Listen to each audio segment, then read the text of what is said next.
മലയാള സാഹിത്യം കഥാ കവിത ഉപന്യാസം നോവൽ എന്ന പേപ്പറിലെ രണ്ടാമത്തെ ബ്ലോക്കാണ് കഥ. കഥ എന്ന് പറയുന്ന ബ്ലോക്കിൽ 6 കഥകളാണ് നമുക്ക് പഠിക്കാനുള്ളത്. വൈക്കം മുഹമ്മദ് ബഷീറിൻ്റെ ജന്മദിനം, തകഴിയുടെ വെള്ളപ്പൊക്കത്തിൽ, മാധവിക്കുട്ടിയുടെ കോലാട്, സാറ ജോസഫിൻ്റെ പാവത്തറ, എം മുകുന്ദൻ്റെ ഡൽഹി 1981, UK കുമാരൻ്റെ റെയിൽ പാളത്തിലിരുന്ന് ഒരു കുടുംബം ധ്യാനിക്കുന്നു. മലയാള ചെറുകഥയുടെ ചരിത്രത്തെക്കുറിച്ച് പറയുകയാണെങ്കിൽ 1890കളിലാണ് മലയാളത്തിൽ ആദ്യകാല ചെറുകഥകൾ ആരംഭിക്കുന്നത്. അതിനു മുമ്പ് 1834കളിലൊക്കെ കഥകൾ ഉണ്ടായിട്ടുണ്ടെങ്കിലും 1890കളിലാണ് നമ്മൾ ഇന്ന് കാണുന്ന ചെറുകഥയുടെ ആദ്യ രൂപങ്ങൾ പ്രത്യക്ഷപ്പെടുന്നത്. മലയാളത്തിൽ ആദ്യത്തെ ചെറുകഥയായിട്ടുള്ള വാസന വികൃതി മുതൽ ഇ വി കൃഷ്ണപിള്ളയുടെയും അമ്പാടി നാരായണ പൊതുവാൾ, അതുപോലെ പിന്നെ മൂർക്കോത്ത് കുമാരൻ, TKC വടുതല, MRKC, അങ്ങനെ ഒരുപാട് എഴുത്തുകാർ, CS ഗോപാലപണിക്കർ അടക്കമുള്ള ഒരുപാട് എഴുത്തുകാർ ആദ്യകാലത്ത് കഥകൾ എഴുതി. വിവരണാത്മകവും വിശകലനാത്മകവുമായ കഥകളായിരുന്നു ആദ്യകാലത്ത് ഉണ്ടായത്. അവസർപ്പക കഥകൾ, പ്രേമം, കളവ്, സദാചാരപരമായിട്ടുള്ള കഥകളൊക്കെയാണ് ആദ്യകാലത്ത് ഉണ്ടായത്. എങ്കിൽ അതിനുശേഷം കഥയുടെ സുവർണ്ണ കാലഘട്ടം എന്നറിയപ്പെടുന്ന രണ്ടാമത്തെ കാലഘട്ടം, അതായത് 1930കൾ മുതൽ 60കൾ വരെയുള്ള കാലഘട്ടത്തെയാണ് മലയാള ചെറുകഥയുടെ സുവർണ്ണ കാലഘട്ടം എന്നറിയപ്പെടുന്നത്. ഈ ഒരു കാലഘട്ടത്തിലാണ് ഒരു നവോത്ഥാന കാലഘട്ടം കൂടിയാണ്. അപ്പോൾ ആ ഒരു കാലഘട്ടത്തിൻ്റെ പ്രത്യേകത പറഞ്ഞാൽ നമ്മൾ ഈ പറയുന്ന സ്വാതന്ത്ര്യ സമര പോരാട്ടങ്ങൾ, ലോഹമഹായുധങ്ങൾ സൃഷ്ടിച്ച ഭീതിയും ദുരന്തങ്ങളും, അതുപോലെ സ്വാതന്ത്ര്യ സമരം കൊടുമ്പിരി കൊള്ളുന്ന കാലം, ഫ്യൂഡൽ വ്യവസ്ഥകൾ തകർന്നടിഞ്ഞു തുടങ്ങിയൊരു കാലഘട്ടം, സ്വേച്ഛാധിപത്യ ഭരണ ഇന്ത്യയിൽ നിലനിൽക്കുന്ന കാലം, നവോത്ഥാന സംഘടനകൾ, നവോത്ഥാന പരിശ്രമങ്ങൾ ഒക്കെ കേരളത്തിൽ രൂപപ്പെട്ടു വരുന്നൊരു കാലഘട്ടമാണ്. അപ്പോൾ ഈ ഒരു കാലഘട്ടത്തിൽ ഈ നവോത്ഥാന പരിശ്രമങ്ങൾക്ക് ശക്തി പകർന്നുകൊണ്ടാണ് കഥകൾ രൂപപ്പെട്ടത്. ആ കാലഘട്ടത്തിലെ കഥകൾ യഥാതഥമായ റിയലിസവുമായിട്ട് ബന്ധപ്പെട്ട കഥകളായിരുന്നു. അതായത് കഥകൾ സമൂഹത്തിൻ്റെ പ്രശ്നങ്ങളെയാണ് പ്രതിനിധാനം ചെയ്തിരുന്നത്, വ്യക്തികളുടെ പ്രശ്നങ്ങളല്ല. ഇപ്പോൾ കാരൂരിൻ്റെ പൊതിച്ചോറ് പോലുള്ള കഥകൾ അധ്യാപക സമൂഹം അനുഭവിക്കുന്ന വലിയ ദുരന്തത്തെയാണ് ചൂണ്ടിക്കാണിച്ചിട്ടുള്ളത്. വൈക്കം മുഹമ്മദ് ബഷീറിലേക്ക് എത്തുന്ന സമയത്ത് ബഷീറിൻ്റെ ജന്മദിനം എന്ന് പറയുന്നൊരു കഥ, അദ്ദേഹത്തിൻ്റെ അനുഭവങ്ങളുടെ തീക്ഷ്ണതയാണ് ആ കഥക്കകത്ത് കാണുന്നത്. അപ്പോൾ മുൻകാലത്ത് വന്ന 2-3 ചോദ്യങ്ങൾ നോക്കിയിട്ട് നമുക്ക് ഇതിലേക്ക് കടക്കാം. അതിനു മുമ്പ് ഈ നവോത്ഥാന കാലഘട്ടം എന്ന് പറയുന്നത് ഞാൻ പറഞ്ഞു മലയാള കഥയുടെ ഏറ്റവും പ്രധാനപ്പെട്ട കാലഘട്ടമാണ്, സുവർണ്ണ കാലഘട്ടമാണ് മലയാള ചെറുകഥയുടെ. വൈക്കം മുഹമ്മദ് ബഷീർ, ലളിതാംബിക അന്തർജനം, തകഴി ശിവശങ്കരപ്പിള്ള, കാരൂർ നീലകണ്ഠപിള്ള, പിന്നെ അതുപോലെ SK പൊറ്റക്കാട്, ഉറൂബ്, പൊൻകുന്നം വർക്കി, K സരസ്വതി അമ്മ അടങ്ങുന്ന ഒരുപാട് മികച്ച എഴുത്തുകാർ എഴുതിയ ഒരു കാലഘട്ടം കൂടിയാണ്. അപ്പോൾ ആ കാലഘട്ടത്തിൽ ഭാഷാപരമായിട്ടും ശൈലീപരമായിട്ടും നൂതനമായ വിഷയങ്ങൾ സ്വീകരിച്ചുകൊണ്ടും ഒരു ഒറ്റയാനെ പോലെ നിലനിന്ന ഒരു വ്യക്തിയാണ്, അനുഭവങ്ങളുടെ തീക്ഷ്ണതയിൽ ഒറ്റയാനെ പോലെ നിലനിന്ന വ്യക്തിയാണ് വൈക്കം മുഹമ്മദ് ബഷീർ എന്ന് പറയുന്നത്. അപ്പോൾ അദ്ദേഹത്തിൻ്റെ ജന്മദിനം എന്ന് പറയുന്ന കഥ ഒരു പിറന്നാൾ ദിനത്തിൽ അദ്ദേഹം അനുഭവിക്കുന്ന കുറച്ച് കാര്യങ്ങളെ കുറിച്ചിട്ടാണ് സൂചിപ്പിക്കുന്നത്. ഈ ഒരു പാഠഭാഗത്ത് വന്ന ചില ചോദ്യങ്ങൾ ചോദിച്ചുകൊണ്ട് തന്നെ നമുക്ക് ക്ലാസ് ആരംഭിക്കാം. നവോത്ഥാന ചെറുകഥയുടെ സവിശേഷതകൾ, ജന്മദിനം, വെള്ളപ്പൊക്കത്തിൽ എന്നീ കഥകളെ ആധാരമാക്കി ഉപന്യസിക്കുക. അതുപോലെ അനുഭവങ്ങളുടെ തീക്ഷ്ണതയാണ് ബഷീറിൻ്റെ കഥകളുടെ കരുത്ത്, ജന്മദിനം എന്ന കഥയെ മുൻനിർത്തി ചർച്ച ചെയ്യുക. മാത്യുവിൻ്റെ ജന്മദിനാശംസയിലെ വൈരുദ്ധ്യം എന്ത്? അതുപോലെ തന്നെ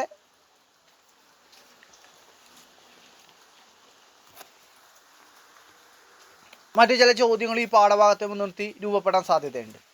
അപ്പം നമുക്ക് ആദ്യം എന്താണ് നവോത്ഥാനകാല ചെറുകഥ എന്ന് പറയണം. നവോത്ഥാനകാലം എന്ന് പറയുന്നത് ഈ നേരത്തെ തുടക്കത്തിൽ സൂചിപ്പിച്ചതോളം വളരെ സവിശേഷമായൊരു കാലഘട്ടമാണ് ചെറുകഥയെ സംബന്ധിച്ചിടത്തോളം.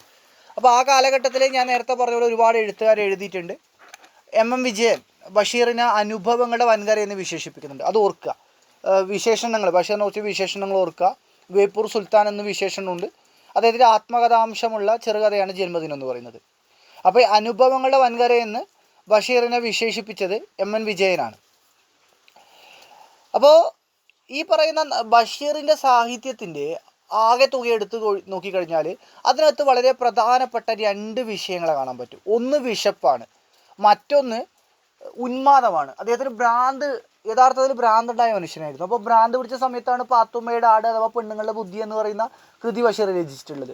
അപ്പോൾ ഈ ഉന്മാദവും വിശപ്പും അദ്ദേഹത്തിൻ്റെ കൃതിയുടെ വളരെ പ്രധാനപ്പെട്ട ഘടകമാണ്. ചെറുപ്പത്തിൽ ഉപ്പയോട് പണങ്ങിയിട്ട് അദ്ദേഹം വീട് വിട്ടിറങ്ങും. ഉപ്പ ഒരു പ്രഭുവും മരത്തടിക്കാരനൊക്കെ ആയിരുന്നു. അപ്പോൾ ഉപ്പയോട് പണങ്ങിയിട്ട് വീട് വിട്ടിറങ്ങുന്ന ഒരു എഴുത്തുകാരനെ ഇതിനകത്ത് കാണാൻ വേണ്ടി പറ്റും. ആ വ്യക്തി, ആ എഴുത്തുകാരൻ പിന്നീട് ലോകം മുഴുവൻ സഞ്ചരിച്ചു. പ്രത്യേകിച്ച് ആഫ്രിക്കൻ വൻകരയും അറേബ്യൻ നാടുകളും ഇന്ത്യയിലെ എല്ലാ ദേശങ്ങളും സഞ്ചരിക്കുകയും പുരുഷ വേശ്യമാരെയും സൂഫികളെയും ജയിലും പലതരം തൊഴിലുകളെടുത്തും ഭിക്ഷാടകരെ കണ്ടു. പലതരം മനുഷ്യന്മാരുമായിട്ട് കൂട്ടിമുട്ടി. ഗാന്ധിജിയെ കാണാൻ പോയി, ഗാന്ധിജിയെ തൊട്ടു, സ്വാതന്ത്ര്യ സമരത്തിൽ പങ്കെടുത്ത് ജയിലിലായി.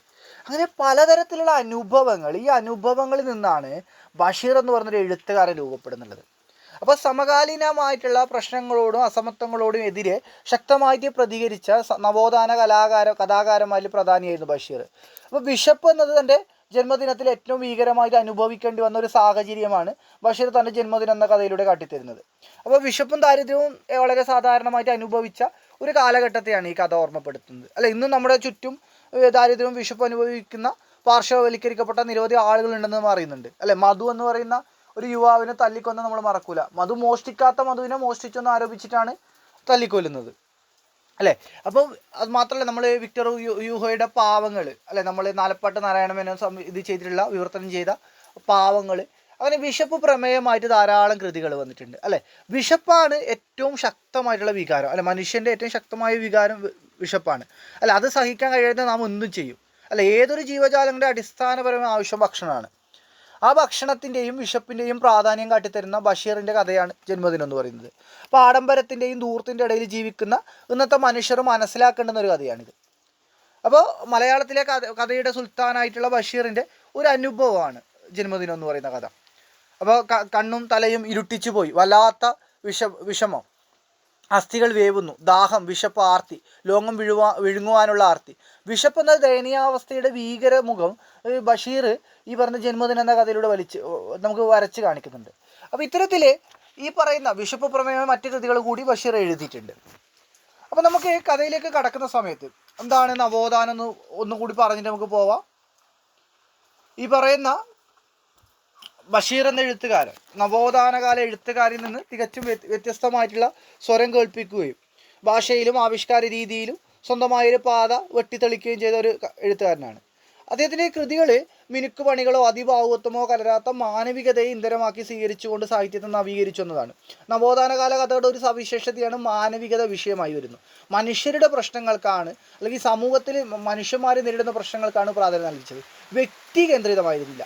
വിശപ്പ് എന്ന് പറയുന്ന ഒരു വ്യക്തി, ബഷീർ എന്ന് പറയുന്ന വ്യക്തിയെ കേന്ദ്രീകരിച്ചുള്ള ഒരു കാര്യമായിരുന്നില്ല. ബഷീർ അടങ്ങുന്ന ഒരു വലിയ കൂട്ടം ജനവിഭാഗം അനുഭവിക്കുന്ന ഒരു വലിയൊരു പ്രശ്നമാണ് വിശപ്പ് എന്ന് പറയുന്നത്. ആ വിശപ്പിനെ കേന്ദ്രീകരിച്ചുകൊണ്ടാണ് ഈ ഒരു കഥ രൂപപ്പെട്ടിട്ടുള്ളതെന്ന് കാണാൻ പറ്റും. മരുഭൂമികൾ പൂക്കുമ്പോൾ എന്ന് പറയുന്ന ലേഖനത്തിൽ, കൃതിയിൽ എം എം വിജയനാണ് മരുഭൂമികൾ പൂക്കുമെന്ന് പറയുന്ന കൃതി രചിച്ചത്. അതിനകത്താണ് അനുഭവങ്ങളുടെ വൻകര എന്ന് ഈ ബഷീറിനെ വിജയം വിശേഷിപ്പിക്കുന്നത്. എന്താണ്, അനുഭവങ്ങളിൽ രാഷ്ട്രീയം ഉരുക്കിയൊഴിച്ചാണ് ബഷീർ എഴുതുന്നതെന്ന് പറഞ്ഞത് KP അപ്പനാണ്. അപ്പോൾ മലയാളി വായനക്കാരന് തീർത്തും അപരിചിതമായ അനുഭവത്തിൻ്റെ വൻകരകൾ തന്നെ ബഷീർ തൻ്റെ രചനകളിൽ ആവിഷ്കരിച്ചു എന്ന് കാണാൻ പറ്റും. അപ്പോൾ ഈ പറയുന്ന അസ്തിത്വവേദ, അതായത് ഈ പറയുന്ന രണ്ട് ലോകമഹായുധങ്ങളും അതുമൂലം ഉണ്ടാകുന്ന വിശ്വാസ തകർച്ചകളും ജന്മം നൽകിയിട്ട അസ്തിത്വവേദ യൂറോപ്യൻ സാഹിത്യ സംസ്കാരത്തിൽ 1940കളിൽ രൂപം കൊള്ളുകയും, അപ്പോൾ ഈ പറയുന്ന അസ്തിത്വവേദ ഈ കഥക്കകത്ത് കാണാൻ പറ്റും. കാരണം ഈ കഥ 1945 എഴുതുന്നത്. അപ്പോൾ വ്യക്തിശൂന്യതയുടെ ഭാവതലം നമുക്ക് ഈ കഥക്കകത്ത് നമുക്ക് കാണാൻ വേണ്ടി സാധിക്കും. അപ്പോൾ അതേ കാലഘട്ടത്തിൽ തന്നെ എഴുതുന്ന കേശവ് ദേവിൽ നിന്നും പൊൻകുന്നം വർക്കിയിൽ നിന്നും തകഴിൽ നിന്നും ബഷീറിനെ വ്യത്യസ്തനാക്കുന്നത് അദ്ദേഹം കൃത്യതയോടെ ഉന്നയിച്ച ലിംഗ സാംസ്കാരിക അതിർത്തികൾ ഭേദിച്ച സഹവർത്തിത്വത്തിൻ്റെ രാഷ്ട്രീയ ബോധമാണ്. അത് തീർത്തും പ്രായോഗികമായ ഒന്നാണ്. അതിന് കൂട്ടിച്ചേർക്കലുകളില്ല, അതിന് വേരുറപ്പുണ്ട്. അപ്പോൾ സ്വതന്ത്രമായൊരു ചിന്താ പദ്ധതിയെ തന്നെ വികസിപ്പിക്കാനുള്ള കരുത്തും ബഷീറിൻ്റെ സാഹിത്യത്തിനുണ്ട്. അപ്പോൾ ഹാസ്യത്തിൻ്റെ നേർത്ത വിരൽസ്പർശത്തിൽ അതിനെ ആർദ്രമാക്കുന്നുണ്ട്. അപ്പോൾ ബഷീറിൽ നൈസർഗികമായിട്ട് പരുവപ്പെട്ട സൂഫി മനോഭാവത്തിൻ്റെ മിസ്റ്റിക് തലം അതിനെ ലളിതവൽക്കരിക്കുകയും അതോടൊപ്പം നിഗൂഢമാക്കുകയും ചെയ്യുന്നുണ്ട്.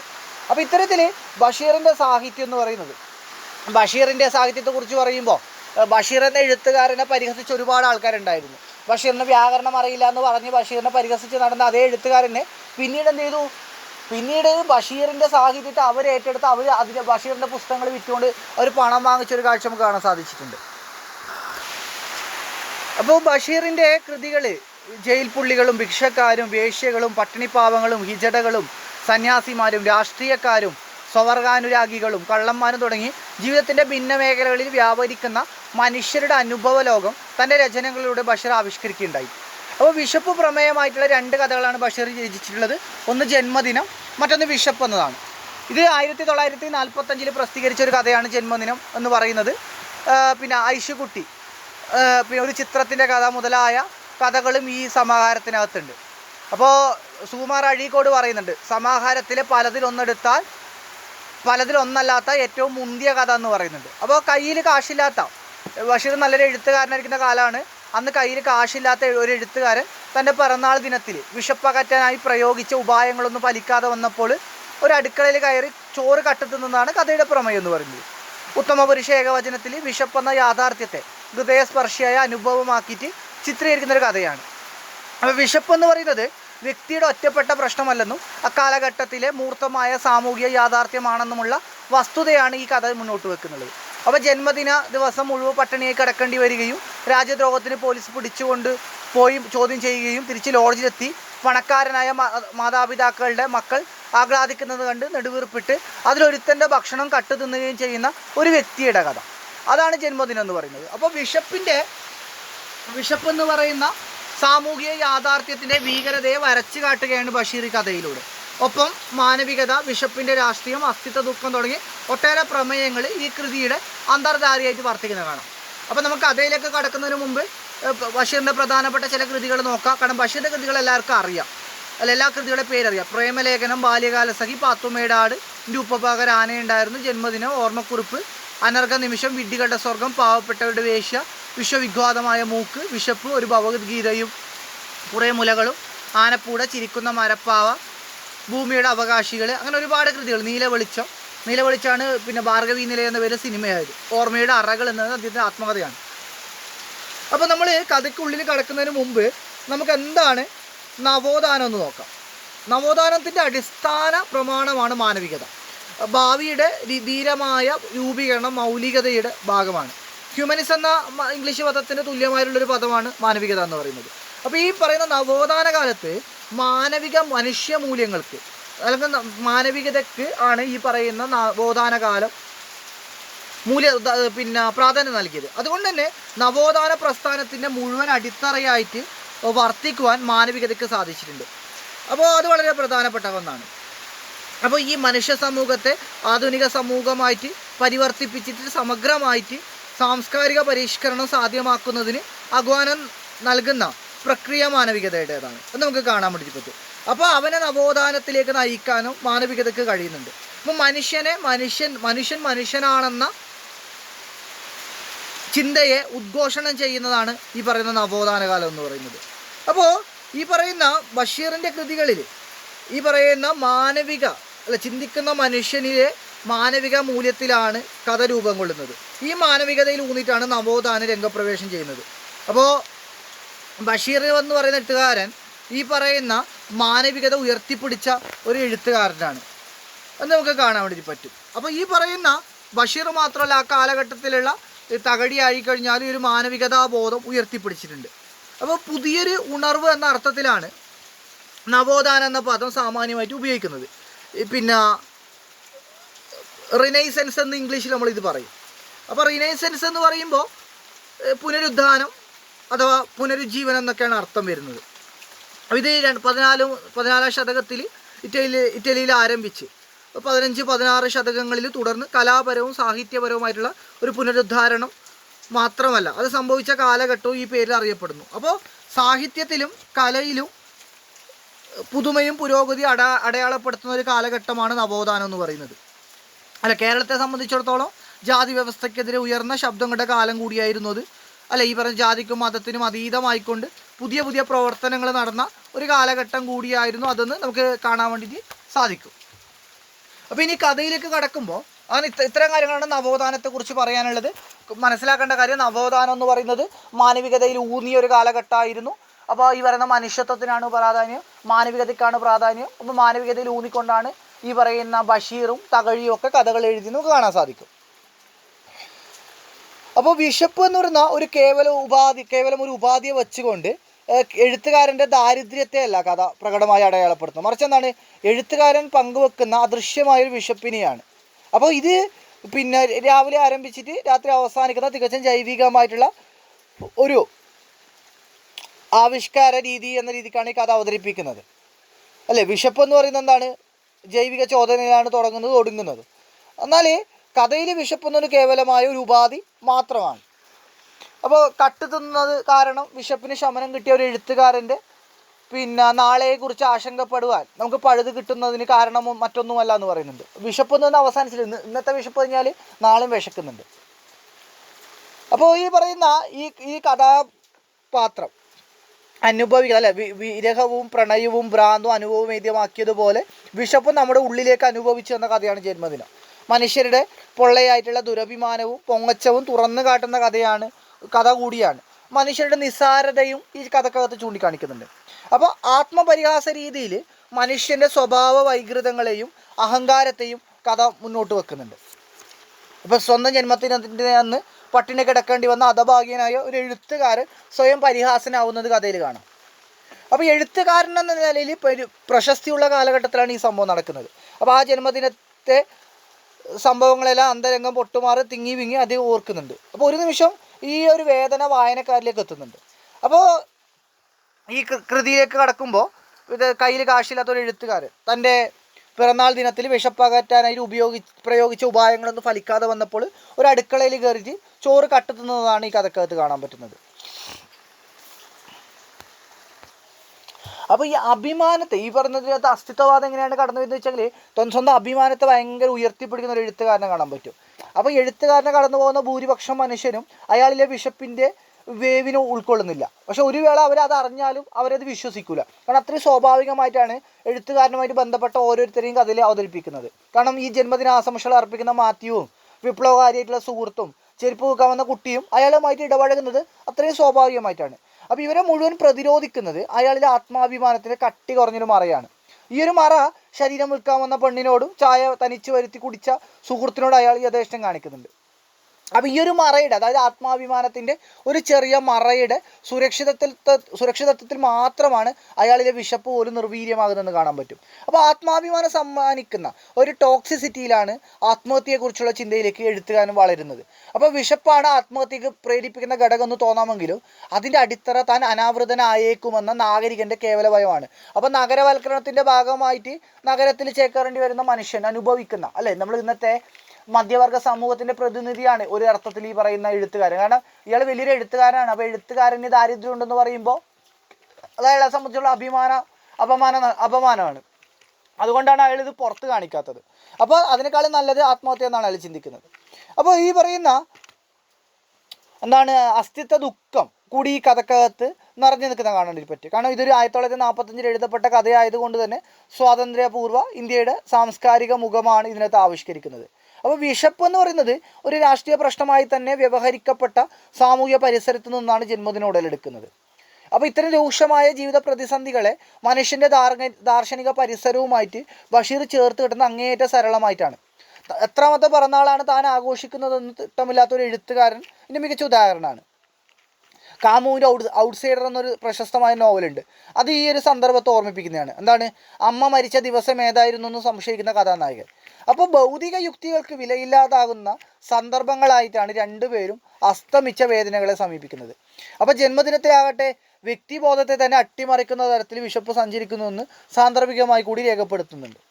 അപ്പോൾ ഭീമമായിട്ടുള്ള അസ്തിത്വ ദുഃഖങ്ങളിലേക്ക് ജീവിതത്തെ കൊണ്ടെത്തിക്കുന്ന ഒരു വാതിലായിട്ടാണ് വിശപ്പ് എന്ന ബിംബത്തെ ബഷീർ സ്വീകരിച്ചത്. അപ്പോൾ ഭക്ഷണത്തിന് വേണ്ടി മാത്രമാണ് എഴുത്തുകാരൻ വിശന്നിരുന്നെന്ന ചോദ്യം വായനക്കാരനിൽ അടിപാകിയെടുക്കാനാണ് ജന്മദിനം ശ്രമിക്കുന്നത്. അല്ലേ, എക്കാലത്തെയും മനുഷ്യൻ്റെ അടിസ്ഥാനപരമായിട്ടുള്ള പ്രശ്നം വിശപ്പാണ്. അസ്തിത്വത്തിൻ്റെ ആധാരമായി കൂടി അത് വ്യവഹരിക്കപ്പെടുന്നുണ്ട്. ഈ ഒരു ആശയത്തെ ശക്തമായിട്ട് അടയാളപ്പെടുത്തുന്നു എന്നതാണ് ഈ പറഞ്ഞ ജന്മദിനം എന്ന് പറയുന്ന കഥയുടെ പ്രത്യേകത. അല്ല, ജന്മദിനത്തിനന്ന് അണിയാൻ വച്ചിട്ടുണ്ടായ തൂവെള്ള ഗദർ വസ്ത്രങ്ങൾ അണിഞ്ഞ് വേവുന്ന ഹൃദയവുമായിട്ട് കത്തിക്കാളുന്ന വയറുമായിട്ട് കുടുസായ ലോഡ്ജ് മുറിയിൽ ചാരു കസേരയിൽ കഥാനായകൻ കിടക്കുന്നുണ്ട്. അപ്പോൾ അയാളെ അലോസരപ്പെടുത്തുന്ന ഒരേ ഒരു വികാരം എന്ന് പറഞ്ഞാൽ വിശപ്പാണ്. അപ്പോൾ ഈ ഈ അതിൻ്റെ ഒരു തീവ്രമായ അലട്ടലുണ്ടാകുന്ന സമയത്താണ് ഈ നിലയിലുള്ള ജന്മദിനത്തിൻ്റെ അനേകം പുനരാവർത്തനങ്ങൾ ഉണ്ടാവട്ടെ എന്ന് മാത്യു ആശംസിച്ച സമയത്ത് എൻ്റെ ഹൃദയത്തിൽ അകക്കാമ്പു ലേശം വേദനിച്ചു എന്ന് എഴുത്തുകാരൻ പറയുന്നത്. അപ്പോൾ ഒരു ചായക്ക് പോലും വക കണ്ടെത്താനാവാതെ തളർന്നു കിടക്കുമ്പോൾ ജോഡിക്ക് 3 അണയേ ഉള്ളൂ എന്ന പ്രലോഭനവുമായിട്ട് മതിയടി വിൽക്കാൻ 2 പൈതങ്ങൾ കയറി വരുന്നുണ്ട്. അവരെ നോക്കി നഗ്നനായ ഞാനും എൻ്റേതാണോ എന്ന് ചിന്തിച്ചു പോകുന്ന അസ്തിത്വ വ്യതയിൽ വിശപ്പ് ബഷീറിൽ എത്തിക്കുന്നുണ്ട്. അസ്തിത്വ വ്യതയിലേക്ക് വിശപ്പ് ബഷീറിനെ എത്തിക്കുന്നുണ്ട്. അപ്പോൾ അസ്തിത്വത്തിൻ്റെ സ്വത്വ പ്രതിസന്ധിയുടെ ഈ ഒരു അന്തർധാരയാണ് ജന്മദിനം എന്ന കഥയെ പൂർണ്ണമാക്കുന്നത്. അതുപോലെ അപ്രതീക്ഷിതമായിട്ട് ഉച്ചയൂണിന് ക്ഷണിച്ച ഹമീദിൻ്റെ വീട്ടിൽ 11:30 മണിക്ക് തന്നെ എഴുത്തുകാരൻ എത്തിച്ചേരുന്നുണ്ട്. അപ്പോൾ അവിടെ നിന്ന് മടങ്ങുമ്പോൾ സ്വത്വാന്വേഷണം നടത്തുകയും തൻ്റെ അസ്തിത്വത്തെ തിരിച്ചറിയാൻ കഴിയാതെ പ്രതിസന്ധിയിലാവുകയും ചെയ്യുന്നുണ്ട്. അപ്പോൾ വിശപ്പിൻ്റെ പതർച്ച അയാളെ എത്തിക്കുന്നത് അസ്തിത്വ ശൂന്യതയിലേക്കാണ്. കഥ ഇവിടെ കേവലം മനുഷ്യൻ്റെ നിലവിട്ട് സാമൂഹിക വിധാനങ്ങളിലേക്ക് ഉയരുന്നുണ്ട്. അപ്പോൾ കൊച്ചു കൊച്ചു വാക്യങ്ങളിലൂടെ അനുഭവങ്ങളെ തീവ്രമായിട്ട് ആവിഷ്കരിക്കുന്നത് നമുക്ക് കാണാൻ പറ്റും. അപ്പോൾ ഭൂമി മനുഷ്യന് മാത്രം ഉള്ളതല്ലെന്നും മണ്ണിനെയും പാറകളെയും ജലപ്രവാഹങ്ങളെയും മറ്റ് ചരാചരങ്ങളെയും ഉൾക്കൊള്ളുന്ന ഒന്നാണെന്ന് കൂടി കഥക്കകത്ത് സമർത്ഥിക്കുന്നുണ്ട്. അപ്പോൾ ഇത്തരത്തിൽ ഈ പറയുന്ന വിശപ്പിലൂടെ ഒരു സമൂഹം അനുഭവിക്കുന്ന പ്രശ്നങ്ങൾ ആണ് എഴുത്തുകാരൻ ചൂണ്ടിക്കാണിക്കുന്നത് എന്നതാണ് വളരെ പ്രധാനപ്പെട്ട കാര്യം എന്ന് പറയുന്നത്. അപ്പോൾ ഈ പറയുന്ന ഈ കഥക്കകത്ത് വ്യക്തിബോധത്തെ അട്ടിമറിക്കുന്ന തരത്തിൽ വിശപ്പ് സഞ്ചരിക്കുന്നെന്നും അസ്തിത്വ ദുഃഖത്തിൻ്റെ ഭാഗമായിട്ട് വിശപ്പെന്ന ബിംബത്തെ ഉപയോഗപ്പെടുത്തിയിരിക്കുന്നത് നമുക്ക് കാണാൻ പറ്റും. അപ്പോൾ അസ്തിത്വവേദയും വ്യക്തി ശൂന്യതയും കഥയിൽ ദർശിക്കാൻ സാധിക്കും. അപ്പോൾ മനുഷ്യ സമൂഹത്തിൻ്റെ എക്കാലത്തെ അടിസ്ഥാന പ്രശ്നം വിശപ്പാണെന്നും വിശപ്പെന്ന സാർവലൗകിക വികാരത്തെ കഥ പ്രതിനിധീകരിക്കുന്നുവെങ്കിൽ കൂടിയും മറ്റു ദാർശനികതയിലേക്കും കഥ വിരൽ ചൂണ്ടുന്നത് നമുക്ക് കാണാൻ വേണ്ടി പറ്റും. അപ്പം ഇത്തരത്തിൽ ബഷീറിൻ്റെ ഒരുപാട് അനുഭവങ്ങൾ ഏറ്റവും പ്രധാനപ്പെട്ട ഒരു അനുഭവമായിട്ടുള്ള വിശപ്പിനെ മുൻനിർത്തി എഴുതപ്പെട്ട ഒരു കഥയാണ്. ഇതൊരു നവോത്ഥാന കാലഘട്ടത്തിന് നമ്മൾ ഏതൊരു കഥ വായിക്കുമ്പോഴും ആ കഥ എഴുതപ്പെട്ട കാലത്തെ മുൻനിർത്തി കൊണ്ടുപോകണം ആ കഥ വായിക്കേണ്ടത്. അപ്പോൾ ആ രീതിക്ക് വേണം ഈ കഥയെയും നമ്മൾ സമീപിക്കേണ്ടതെന്നാണ് സൂചിപ്പിക്കാനുള്ളത്.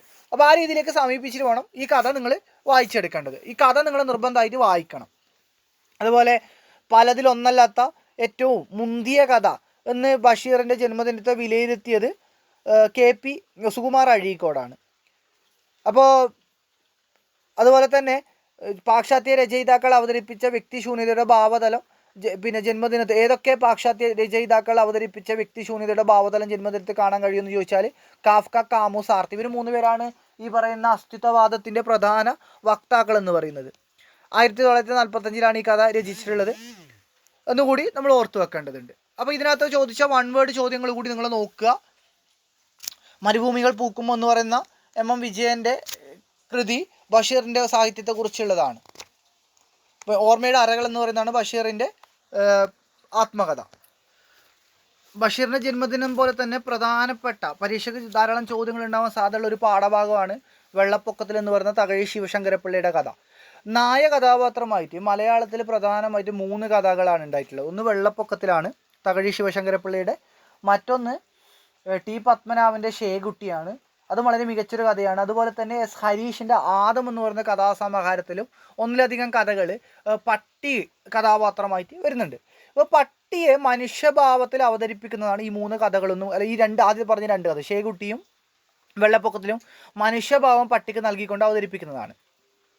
അല്ല ഇപ്പോൾ ഈ കഥ നമ്മൾ വെള്ളപ്പൊക്കത്തിലെന്ന് കേൾക്കുന്ന സമയത്ത് നമ്മൾ പലതരത്തിലുള്ള വെള്ളപ്പൊക്കത്തെക്കുറിച്ച് കേട്ടിട്ടുണ്ട് അല്ലേ, നമ്മൾ അനുഭവിച്ചിട്ടുണ്ട്. 2018-ലും 2019-ലും അതിനുശേഷവും ധാരാളമായിട്ട് നമ്മൾ വെള്ളപ്പൊക്കം അനുഭവിച്ചിട്ടുണ്ട്. അപ്പോൾ അതിന് മുമ്പ് 1999 വെള്ളപ്പൊക്കം എന്ന് പറയുന്ന 1924 വെള്ളപ്പൊക്കം, അതുപോലെ 1942 വെള്ളപ്പൊക്കമൊക്കെ കേരളക്കരയിൽ വളരെയധികം ദുരന്തം ഉണ്ടാക്കിയിട്ടുണ്ട്. അപ്പോൾ ഇത്തരത്തിൽ ഒരു വെള്ളപ്പൊക്കത്തിൻ്റെ സമയത്ത് ഒരു ഗ്രാമീണമായൊരിടത്ത് നടന്ന ഒരു സംഭവത്തെയാണ് ഈ കഥ സൂചിപ്പിക്കുന്നത്. അപ്പോൾ 1924 നടന്ന വെള്ളപ്പൊക്കം ഈ കഥയെ സ്വാധീനിച്ചിട്ടുണ്ടെന്ന് നമുക്ക് കാണാൻ വേണ്ടി പറ്റും. അപ്പോൾ മനുഷ്യേതരമായ കഥാപാത്ര അവതരണത്തിലൂടെ ആഖ്യാനതന്ത്രത്തിൻ്റെ പുതിയ മുഖം കാട്ടിത്തന്ന കഥയായിട്ടാണ് നമുക്ക് വെള്ളപ്പൊക്കത്തിന് പറയാൻ പറ്റും. കാരണം ഇതിനകത്ത് ഒരു പട്ടിയാണ് പ്രധാനപ്പെട്ട കഥാപാത്രം.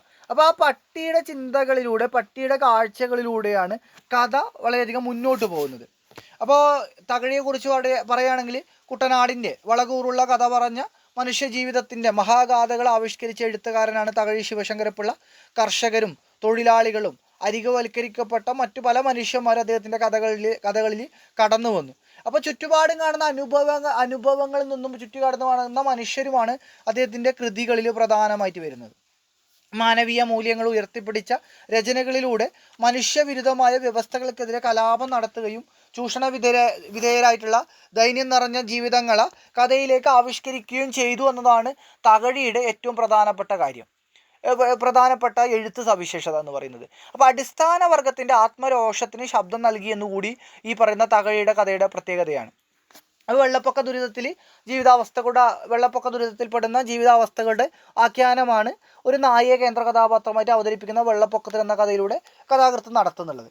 അപ്പോൾ ഈ കഥ പുതുമലർ എന്ന് പറയുന്ന 1935 പുറത്തിറങ്ങിയ തകഴിയുടെ കഥാസമാഹാരത്തിലെ ശ്രദ്ധേയമായ കഥയാണ്. അത് ഓർത്തു വെക്കുക. ഏതാണ് കഥാപാത്രം എന്ന് പറഞ്ഞാൽ പുതുമലർ എന്ന് പറയുന്ന ഒരു കഥാസമാഹാരത്തിലെ കഥയാണ്. അല്ല, നമ്മൾ ഈ കഴിഞ്ഞ വെള്ളപ്പൊക്കത്തിൽ കുറേ വളർത്തു മൃഗങ്ങൾ വെള്ളത്തിൽ പോയി, അല്ലെങ്കിൽ ഈ പറഞ്ഞ ചൂരൽമലയിൽ ഉരുൾപൊട്ടിയ സമയത്ത് അവിടെ ചില മൃഗങ്ങൾ ഒഴുക്കിൽപ്പെടുകയും ചില മൃഗങ്ങൾ ഒറ്റപ്പെടുകയും ആ വീട്ടിലത്തെ എല്ലാവരും മരണപ്പെടുകയും ആ മൃഗങ്ങൾ ഒറ്റപ്പെടുകയും ചെയ്ത കാഴ്ച കാണാൻ പറ്റും. അപ്പോൾ ഈ വെള്ളപ്പൊക്കത്തിൽ എന്ന് പറയുന്ന കഥക്കകത്തുള്ള നായ, അപ്പോൾ ഈ പറയുന്ന നിസ്വാർത്ഥമായിട്ടുള്ള യജമാന ഭക്തിയും നന്ദിയും തിരിച്ചറിയാതെ വളർത്തു മൃഗങ്ങൾ ഉപേക്ഷിച്ച് പോകുന്ന ഈ പറയുന്ന ഉടമകളും ആ നായ അനുഭവിക്കുന്ന മാനസിക സംഘർഷങ്ങൾ, ഒടുവിൽ അതിന് വെള്ളപ്പൊക്കത്തിൽ ഒറ്റപ്പെട്ടു പോയ ഒരു നായയുടെ നിസ്സഹായ അവസ്ഥയാണ് ഇതിൻ്റെ കഥാതന്തു എന്ന് പറയുന്നത്. അപ്പോൾ വിശപ്പും മരണഭയവും ഒറ്റപ്പെടലും മൂലം നായ നേരിടുന്ന ദീനാവസ്ഥകളാണ് ഈ കഥയിലൂടെ തകഴി ചിത്രീകരിക്കുന്നത്. അപ്പോൾ വെള്ളപ്പൊക്കത്തെ തുടർന്ന് പ്രാണരക്ഷാർത്ഥം കുടിൽ വിട്ടിറങ്ങുന്ന ചേനപ്പറയന് വളർത്തു നായയെ കൊണ്ടുപോകാൻ പറ്റുന്നില്ല. അത് നമുക്ക് കഥ പറഞ്ഞതിന് ശേഷം നമുക്ക് കാര്യത്തിലേക്ക് കടക്കാം. അപ്പോൾ ഈ കഥയിൽ പിന്നെ ഈ പറയുന്ന ഒരു നാട്ടിൽ, അതായത് ഒരു കുട്ടനാട്ടിലെ ഒരു ഗ്രാമത്തിൽ വലിയ വെള്ളപ്പൊക്കം ഉണ്ടായി. അപ്പോൾ ഗ്രാമത്തിലെ ഏറ്റവും ഉയരത്തിൽ സ്ഥിതി ചെയ്യുന്ന ക്ഷേത്രത്തിലെ ദേവൻ്റെ മൂക്കിൻ്റെ അറ്റം വരെ കഴുത്തൊപ്പം വെള്ളത്തിൽ മുങ്ങി. അങ്ങനെ കുട്ടികളും മുതിർന്നവരെല്ലാവരും ക്ഷേത്രത്തിൽ ശത്രുത മറന്ന ഐക്യബോധത്തോടെ നടന്നു. അപ്പോൾ ചേനൻ പറയൻ്റെ വീട്ടിലും കുടിലും വെള്ളം കയറി. അപ്പോൾ അയാളെ ഭാര്യ ഗർഭിണിയാണ്. അപ്പോൾ അയാൾ എന്ത് ചെയ്തു, ഈ പറയുന്ന ഭാര്യയെയും ഒരു വള്ളക്കാരൻ വന്ന സമയത്ത് വെള്ളം പൊക്കിയിട്ട് 3-ാമത്തെ ദിവസം ജന്മി രക്ഷപ്പെട്ടു. അപ്പോൾ അവിടെ ചിന്തിക്കണം, 3-ാമത്തെ ദിവസം ജന്മി രക്ഷപ്പെട്ടു, അതിനുശേഷമാണ് അതിൽ സാധാരണക്കാർക്ക് രക്ഷപ്പെടാനുള്ള അവസരമുള്ളത്. അപ്പോൾ അവിടെയും ജാതീയപരമായിട്ടുള്ള മേൽക്കോയ്മ കാണാൻ വേണ്ടി പറ്റും. അങ്ങനെ കുറച്ച് ദിവസം കഴിഞ്ഞ് ഇവർ വീട്ടിൽ വെള്ളം കയറി, വെള്ളം ഈ പറയുന്ന ഉയരത്തിലെത്തി ഇവർ വീടിൻ്റെ മുകളിൽ തട്ടിൽ പോയി നിന്നു. അപ്പോൾ ഒരു വള്ളക്കാർ ദൂരത്ത് നിന്ന് വന്നു. അങ്ങനെ അവരെന്ത് ചെയ്തു, കുടുംബം അടക്കം എല്ലാവരും കയറി. അപ്പോൾ ഈ പറയുന്ന പട്ടി ഇതൊക്കെ കാണുന്നത്, അപ്പോൾ പട്ടി കരുതി എന്താണ്, തന്നെയും കൊണ്ടുപോകുമെന്നാണ് കരുതിയത്. പക്ഷേ ഇത് എന്ത് ചെയ്യുന്നു, പട്ടിയെ കൊണ്ടുപോകുന്നില്ല, അവർ രക്ഷപ്പെടുന്നു. അപ്പോൾ വെള്ളത്തിലകപ്പെടുന്ന ആ ഒരു നായയുടെ അനുഭവം, ദയനീയമായ അനുഭവമാണ് ഈ പിന്നീട് കാണുന്നുള്ളത്. അതായത് പിന്നെ ഈ കഥക്കകത്ത് പൊക്കം കൂടിയ സ്ഥലത്തുള്ള ദേവൻ്റെ വിഗ്രഹം വെള്ളത്തിൽ ആഴ്ന്നിരിക്കുന്ന അവസ്ഥ, വെള്ളപ്പൊക്കത്തിന് ഇരയായ പട്ടിയുടെ അനുഭവങ്ങൾ, യജമാന ഭക്തി, മരണം എന്നിവയാണ് ഈ കഥക്കകത്ത് പിന്നീട് കാണുന്നത്. ഭാഷാപരമായിട്ടുള്ള പ്രയോഗം, ഭാവാവിഷ്കാരം, കഥാഘടന തുടങ്ങിയവ വെള്ളപ്പൊക്കത്തിൽ ഉൾക്കൊള്ളുന്നുണ്ട്. മാത്രമല്ല പലതരം ജന്തുക്കൾ, പട്ടിയും പൂച്ചയും ആടും പശുവും തവളയും മുതലയും മത്സ്യവും ഈച്ചയും ഉറുമ്പുകളും നീർക്കോലിയും കോഴിയും കാക്കയും പച്ചക്കിളിയും പറവകളും തുടങ്ങി ജന്തുലോകത്തിൻ്റെ വൈവിധ്യ കഥക്കകത്ത് കടന്നു വരുന്നുണ്ട്. അപ്പോൾ ചേനപ്പറയും പോകുന്ന സമയത്ത് ഈ പട്ടി മുകളിൽ നിന്ന് പുരയുടെ മുകളിൽ കയറി നിൽക്കുന്നു. കാരണം എന്താണ്, വെള്ളം അത്രത്തോളം ഉയരത്തിൽ കയറി. അപ്പോൾ ആ പട്ടിയുടെ നിലവിളി ഉയരുന്നത്. അപ്പോൾ ചേനപ്പറയാൻ പിന്നെ അവർ കുടുംബം കയറിയ വെള്ളം ദൂരത്ത് പോയിട്ട് പട്ടി നിസ്സഹായതയിൽ കരയുന്നത് വളരെ ഹൃദയസ്പർശിയായിട്ടാണ് നമുക്ക് കാണാൻ പറ്റുന്നത്. അങ്ങനെ ആ കുരയിൽ ഒറ്റപ്പെട്ടു പോയ പട്ടി അവിടെ ഇവിടെയൊക്കെ ചെന്ന് നോക്കി മണക്കുകയാണ്. എന്താണ്, പട്ടി കരുതുന്നത് വീണ്ടും തന്നെ രക്ഷിക്കാൻ യജമാനം വരുമെന്നാണ്. പക്ഷെ ആ യജമാനം വരുന്നില്ല. മഴ വീണ്ടും കനക്കുന്നു. അങ്ങനെ അപ്പോഴും പട്ടി യജമാനെ പ്രതീക്ഷിക്കുന്നു. അങ്ങനെ താമസമില്ലാത്ത ചുറ്റുപാടുള്ള വീടുകളൊക്കെ വെള്ളത്തിൽ മുങ്ങി. പിന്നെ ഈ വെള്ളം പോയി കഴിഞ്ഞപ്പോൾ പട്ടി വീടിൻ്റെ മുകളിൽ കയറി നിന്നിട്ട് ദയനീയമായിട്ട് കുരക്കുന്നുണ്ട്. പലതരം ദീനമായ ശബ്ദങ്ങൾ ഇതാക്കുന്നുണ്ട്. അത് ഓടി തളർന്ന് മണപ്പിച്ച് നോക്കി വിശന്ന് തളർന്ന് ദീനമായി മൂളുകയും ഞരങ്ങുകയൊക്കെ ചെയ്യുന്നുണ്ട്. അപ്പോൾ അതിൻ്റെ ഭയാനകമായിട്ടുള്ള കരച്ചിൽ ആ കായലിൽ മുങ്ങി തളർന്നു. ചുറ്റും വെള്ളമാണ്. അപ്പോൾ വളരെ കാലം സേവിച്ച പിന്നെ ഒരു നായക്ക് ഒരു ആപത്ത് വന്നപ്പോൾ ഉപേക്ഷിച്ച യജമാനനെ ഇനി ഒരിക്കലും സ്നേഹിക്കുകയില്ല എന്ന് ആ നായ പറയുന്നുണ്ടാവാം എന്ന് ഈ കഥയുടെ അവസാനത്തിൽ പറയുന്നുണ്ട്. ആര്, ഈ നായ മരിക്കാൻ പോകുന്ന സമയത്ത് അങ്ങനെ ചിന്തിച്ചിട്ടുണ്ടാവാമെന്ന് തകഴി പറയുന്നുണ്ട്. അപ്പം മനുഷ്യൻ്റെ നന്ദി കേടാണ് ഇവിടെ കാട്ടിത്തരുന്നത്. അപ്പോൾ ഇതിനിടയിൽ അകലെ കൂടി ഒരു വെള്ളം പോകുന്ന സമയത്ത് ഈ നായ വാലാട്ടി കാണിക്കുകയും ശബ്ദം ഉണ്ടാക്കുകയും ചെയ്യുന്നുണ്ട്. അങ്ങനെ വീണ്ടും വെള്ളം കയറി ആ സമയത്ത് വെള്ളത്തിലൂടെ ഒഴുകി വരുന്നതിനൊക്കെ ആ പട്ടി ശ്രദ്ധിക്കുന്നുണ്ട്. ഈ വീട്ടിനകത്ത് നിൽക്കുമ്പോൾ. അപ്പോൾ എന്താണ്, അപ്പോഴും വീട് കാവല പട്ടി ശ്രദ്ധിക്കുന്നുണ്ട്. അപ്പോൾ ആ വീട്ടിനകത്ത്, ആ വീട്ടുവളപ്പിലുള്ള ഒരു വാഴക്കൊല മോഷ്ടിക്കാൻ വേണ്ടിയിട്ട് പിന്നെ 2 പേര് വരുന്നു. അവരോട് നേരിട്ടിട്ട് തൻ്റെ യജമാനനോട് ആ പട്ടി കൂറ് കാണിക്കുന്നുണ്ട്. പക്ഷേ അപ്പോഴും അവരെ രക്ഷപ്പെടുത്തി അവരെ ഇവൻ്റെ മോഷണ ശ്രമത്തിൽ നിന്ന് അവരെ പിന്തിരിപ്പിച്ചിട്ട് പോകുമ്പോഴും ആ പട്ടിയെ സംരക്ഷിക്കാൻ വേണ്ടിയിട്ട് ആരും ഉണ്ടാവുന്നില്ല. അപ്പോൾ ആ പട്ടിയുടെ കണ്ണുകളിൽ കാണുന്ന നിസ്സഹായ ഭാവം അത് വളരെയധികം പ്രധാനപ്പെട്ട, ആ കഥ വായിച്ചവർക്ക് അത് കൃത്യമായിട്ട് മനസ്സിലാക്കാൻ സാധിക്കും. അങ്ങനെ ആ പട്ടി വളരെയധികം വിശന്നു. ഈ വിശക്കുന്ന സമയത്ത് ഈ പറയുന്ന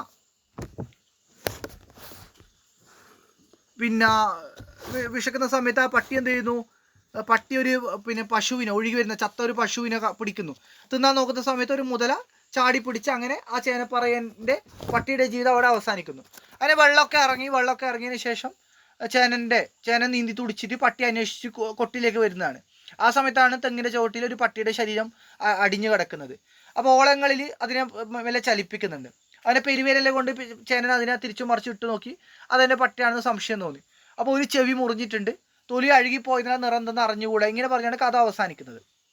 അപ്പോൾ ഇതിനകത്ത് ഈ പട്ടി എന്ന് പറയുന്നത് കേവലം ഒരു പട്ടിയുടെ പ്രതീകമല്ല, മറിച്ച് സമൂഹത്തിൽ നിന്ന് ഭ്രഷ്ടരാക്കപ്പെട്ട മനുഷ്യരുടെ പ്രതീകം കൂടിയാണ് വെള്ളപ്പൊക്കത്തിലെ പട്ടിയെന്ന് സുകുമാർ അഴീക്കോട് പറയുന്നുണ്ട്. കാരണം എന്താണ്, ഈ കഥകത്ത് സൂചിപ്പിച്ചതുപോലെ തന്നെ ആദ്യം തന്നെ ആര് രക്ഷപ്പെടുന്നുണ്ട്, ഈ പറയുന്ന ജന്മിമാർ രക്ഷപ്പെടുന്നുണ്ട്, നാടുവാഴികൾ രക്ഷപ്പെടുന്നുണ്ട്. ഏറ്റവും ഒടുവിലാണ് അവിടുത്തെ സാധാരണക്കാരായിട്ടുള്ള മനുഷ്യന്മാർക്ക് രക്ഷപ്പെടാനുള്ള അവസരമുള്ളത്. അപ്പോൾ എക്കാലത്തും ഈ പറയുന്ന സമൂഹത്തിലെ അസ്പൃശ്യരായിട്ടുള്ള, അധംകൃതരായിട്ടുള്ള ഈ പറയുന്ന സാധാരണ മനുഷ്യർ അവർ ഭ്രഷ്ടരാണ്, അവർക്ക് ഈ പറയുന്ന രക്ഷപ്പെടാനോ ഒന്നും അവകാശമില്ല എന്നൊരു ബോധം ഈ കഥയിലെ പട്ടിയിലൂടെ മുന്നോട്ട് വെക്കുന്നുണ്ട്. അപ്പോൾ ഒരു നായയെ കേന്ദ്രീകരിച്ച് ജീവിതത്തിൻ്റെ സവിശേഷമായ ഒരു അവസ്ഥയെ ആവിഷ്കരിക്കുന്ന ഒരു കഥയാണിത്. അത്തരം ഒരു കഥന രീതി ആ കാലഘട്ടത്തിൽ ഉണ്ടായിരുന്നില്ല എന്നതുകൂടി ഈ കഥയുടെ സവിശേഷതയാണ്. അപ്പോൾ ഈ കഥ നായ മരണത്തിലേക്ക് പോകുമ്പോൾ പറയുന്നുണ്ട്, ഇനി ഒരിക്കലും മനുഷ്യന്മാരെ ഞാൻ വിശ്വസിക്കൂല എന്ന് പറയുന്നുണ്ട് അല്ലേ. അപ്പോൾ ഈ ആപത്ത് കാലത്ത് ഉപേക്ഷിച്ച അല്ലേ, യജമാനനെ വളരെ കാലം സ്നേഹിക്കുകയും സേവിക്കുകയും ചെയ്ത ആ നായയെ ആപത്ത് കാലത്ത് ഉപേക്ഷിച്ച മനുഷ്യൻ്റെ സ്വാർത്ഥതയും സ്നേഹശൂന്യതയും ഈ കഥയിൽ കാട്ടിത്തരുന്നുണ്ട്. അവിടെ ആ നായയുടെ സ്ഥാനത്ത് ചേനപ്പറയനെ വെച്ച് കഴിഞ്ഞാൽ ജന്മി ചേനപ്പറയനോടും ചെയ്യുന്നത് തന്നെയല്ലേ. അല്ല, ജന്മി രക്ഷപ്പെടുമ്പോൾ ചേനപ്പറയനെയോ കുടുംബത്തെയോ രക്ഷിക്കാൻ ശ്രമിക്കുന്നില്ല, പിന്നീട് കുറേ കഴിഞ്ഞിട്ടാണ് അവരെ രക്ഷിക്കുന്നത്. അപ്പോൾ ഈ പറയുന്ന പട്ടി ചിന്തിക്കുന്നത് പോലെ എന്താണ്, തന്നെ ആപത്തിൽ തന്നെ ഉപേക്ഷിച്ച മനുഷ്യനെ പ്രത്യുപകാരം ചെയ്യാത്ത മനുഷ്യനെ ഇനി ഒരിക്കലും സ്നേഹിക്കയില്ലെന്ന് ആ നായ മനസ്സിൽ പറയുന്നത് പോലെ ഒരുപക്ഷെ ഈ ചേനപ്പറയന് മനസ്സിൽ പറഞ്ഞിട്ടുണ്ടാവാം. അപ്പോൾ അന്നത്തെ സാമൂഹിക അവസ്ഥയാണ് ഈ കഥക്കകത്ത് കാണാൻ വേണ്ടി പറ്റുന്നത്. അപ്പോൾ കുട്ടനാടിൻ്റെ കർഷക ജീവിതവും ജന്മികുടിയാൻ ബന്ധങ്ങളും നാട്ടുമ്പുറത്തെ ജീവിതങ്ങളും ഈ കഥക്കകത്ത് കാണാൻ പറ്റും. അപ്പോൾ മനുഷ്യരല്ലാത്ത മൃഗങ്ങൾ അവരെ കഥാപാത്രങ്ങളാക്കുന്ന സമയത്ത് പെട്ടെന്ന് സഹാനുഭൂതിയും ദയയും ഹൃദയ ധ്രുവീകരണവും ഉണ്ടാക്കാൻ വേണ്ടിയാണ്. അപ്പോൾ ഒരു നായയുടെ നിസ്സഹായ അവസ്ഥയും അവൻ്റെ മരണവെപ്രാളവും ഭീതിയും തകർച്ചയും അവതരിപ്പിക്കുമ്പോഴാണ് നമുക്ക് ആ വായനക്കാരൻ്റെ ഉള്ളിലും ആ വേദന കൊണ്ടെത്തിക്കാണ്ടിട്ട് തകഴിക്ക് സാധിക്കുന്നുള്ളതെന്ന് കൂടി നമുക്ക് കാണാൻ വേണ്ടി പറ്റും. അപ്പോൾ ഈ പാഠഭാഗത്ത് നിന്ന് ചില ചോദ്യങ്ങൾ ചോദിച്ചിട്ട് ഇത് പറയാം. വെള്ളപ്പൊക്കത്തിൽ ഒറ്റപ്പെട്ടപ്പോഴും പട്ടി യജമാനോട് കൂറ് പുലർത്തിയത് എങ്ങനെയെന്ന് ചോദ്യമുണ്ട്. അവിടെ എങ്ങനെയാണ് ഈ പറയുന്ന കള്ളന്മാർ വാഴക്കൊല മോഷ്ടിക്കാൻ വന്ന സമയത്ത് വിശന്നിട്ടും ഒറ്റപ്പെട്ടിട്ടും ഈ പറയുന്ന സംഭ്രമാത്മകമായ അവസ്ഥയിൽ ഇരുന്നു കൊണ്ടും ആ പട്ടി അവരെ നേരിടുന്നുണ്ട്. അതേപോലെ തന്നെ മറ്റൊരു ചോദ്യം എന്ന് പറയുന്നത്, വെള്ളപ്പൊക്കം മനുഷ്യരുടേതുപോലെ മൃഗങ്ങളുടെ ജീവിതം ദുസ്സഹമാക്കുന്നതിന് നേർചിത്രമാണ് തകഴി ആവിഷ്കരിച്ചിരിക്കുന്നത്, വിശദമാക്കുക. അത് നിങ്ങൾക്ക് തീർച്ചയായിട്ടും പറയാൻ പറ്റുന്നതാണ്. അതുപോലെ തന്നെ ഈ പാഠഭാഗം വളരെ പ്രധാനപ്പെട്ടതാണ്, എന്തായാലും ചോദ്യങ്ങൾ ഉണ്ടാവുക. അതുപോലെ നവോത്ഥാനകാല ചെറുകഥയുടെ സവിശേഷതകൾ, ജന്മദിനം, വെള്ളപ്പൊക്കത്തിൽ എന്നീ കഥകളെ ആധാരമാക്കി ഉപന്യസിക്കുക. അപ്പോൾ ഈ കഥയെ നമുക്ക് എങ്ങനെ വായിച്ചെടുക്കാം? കേവലം ഒരു പട്ടിയുടെ പ്രശ്നമായിട്ട് മാത്രമല്ല നമ്മളിത് വായിച്ചെടുക്കേണ്ടത്, മറിച്ച് എന്താണ്, മനുഷ്യരനുഭവിക്കുന്ന സാമൂഹികപരമായിട്ട് അനുഭവിച്ച ഈ പറയുന്ന സമൂഹത്തിൽ ഭ്രഷ്ടരാക്കപ്പെട്ട മനുഷ്യരുടെ പ്രതീകമാണ് പട്ടി എന്ന രീതിയിലേക്ക് വേണം ഈ കഥയെ നിങ്ങൾ വായിച്ചെടുക്കേണ്ടത്. ഓക്കെ, അപ്പോൾ ഇതിനകത്തുനിന്ന് സമൂഹത്തിൽ ഭ്രഷ്ടരാക്കപ്പെട്ടവരുടെ പ്രതീകമാണ് വെള്ളപ്പൊക്കത്തിലെ പട്ടി എന്ന് പറഞ്ഞത് സുകുമാർ അഴീക്കോടാണ്. അപ്പോൾ ഈ പറയുന്ന മറ്റു ചില ചോദ്യങ്ങൾ കൂടി ചോദിക്കാം. അതായത് മലയാളത്തിലെ മോപ്പാസാങ് എന്നറിയപ്പെടുന്ന ആരെന്ന് ചോദിച്ചു കഴിഞ്ഞാൽ അത് തകഴിയാണ്. അതുപോലെ തകഴിക്ക് ജ്ഞാനപീഠ പുരസ്കാരം ലഭിച്ചത് 1984 കയർ എന്ന് പറയുന്ന കൃതിക്കാണ് കേട്ടോ. അത് ഓർത്തു വെക്കുക, കയർ എന്ന് പറയുന്ന കൃതിക്കാണ്. അദ്ദേഹം ധാരാളം നോവലുകൾ എഴുതിയിട്ടുണ്ട്, അതും വളരെ പ്രധാനപ്പെട്ട ഓർക്കേണ്ട ഒരു കാര്യമാണ്. അപ്പം മനുഷ്യരെക്കാൾ മനുഷ്യത്വം കാണിക്കുന്ന നായയിലൂടെ പ്രകൃതി ദുരന്തമായ വെള്ളപ്പൊക്കത്തെ കഥാകാരൻ ആവിഷ്കരിക്കുകയാണ്. നമുക്ക് അല്ലെ പുതിയ കാലത്ത് വെള്ളപ്പൊക്കം നേരിട്ട് അനുഭവിച്ച ഒരുപാട് പേരുണ്ടാവാം നമ്മുടെ കൂട്ടത്തിൽ. അപ്പോൾ നമുക്ക് ആ ഒരു അനുഭവത്തെ വെച്ചുകൊണ്ട് വളർത്തു മൃഗങ്ങളെയും ഒക്കെ മുൻനിർത്തിക്കൊണ്ട് നമുക്ക് ഇതിനകത്ത് വരുന്ന ചോദ്യങ്ങൾക്ക് ഉത്തരം നൽകാൻ വേണ്ടി സാധിക്കും. ഇനി നമുക്ക് മൂന്നാമതായിട്ട് നോക്കാനുള്ള മാധവിക്കുട്ടിയുടെ ചെറുകഥകളാണ്. മാധവിക്കുട്ടിയുടെ ചെറുകഥയായിട്ടുള്ള കോലാടാണ് ഇനി നമുക്ക് പഠിക്കാനുള്ളത്.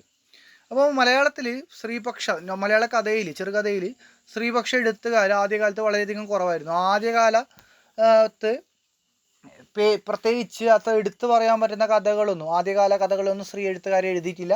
രണ്ടാമത് നവോത്ഥാന മലയാള കഥയുടെ സുവർണ്ണ കാലഘട്ടം എന്നറിയപ്പെടുന്ന നവോത്ഥാന കാലഘട്ടത്തിലാണ് കെ സരസ്വതിയമ്മ ശക്തമായിട്ട് ഫെമിനിസമൊക്കെ കേരളത്തിൽ വരുന്നതിന് മുമ്പ് തന്നെ ഫെമിനിസ്റ്റ് സിദ്ധാന്തങ്ങൾ അല്ലെങ്കിൽ ഫെമിനിസ്റ്റ് ആശയങ്ങൾ മുൻനിർത്തിക്കൊണ്ടുള്ള കഥകൾ ഈ പറയുന്ന കെ സരസ്വതിയമ്മ എഴുതിയിട്ടുള്ളത്.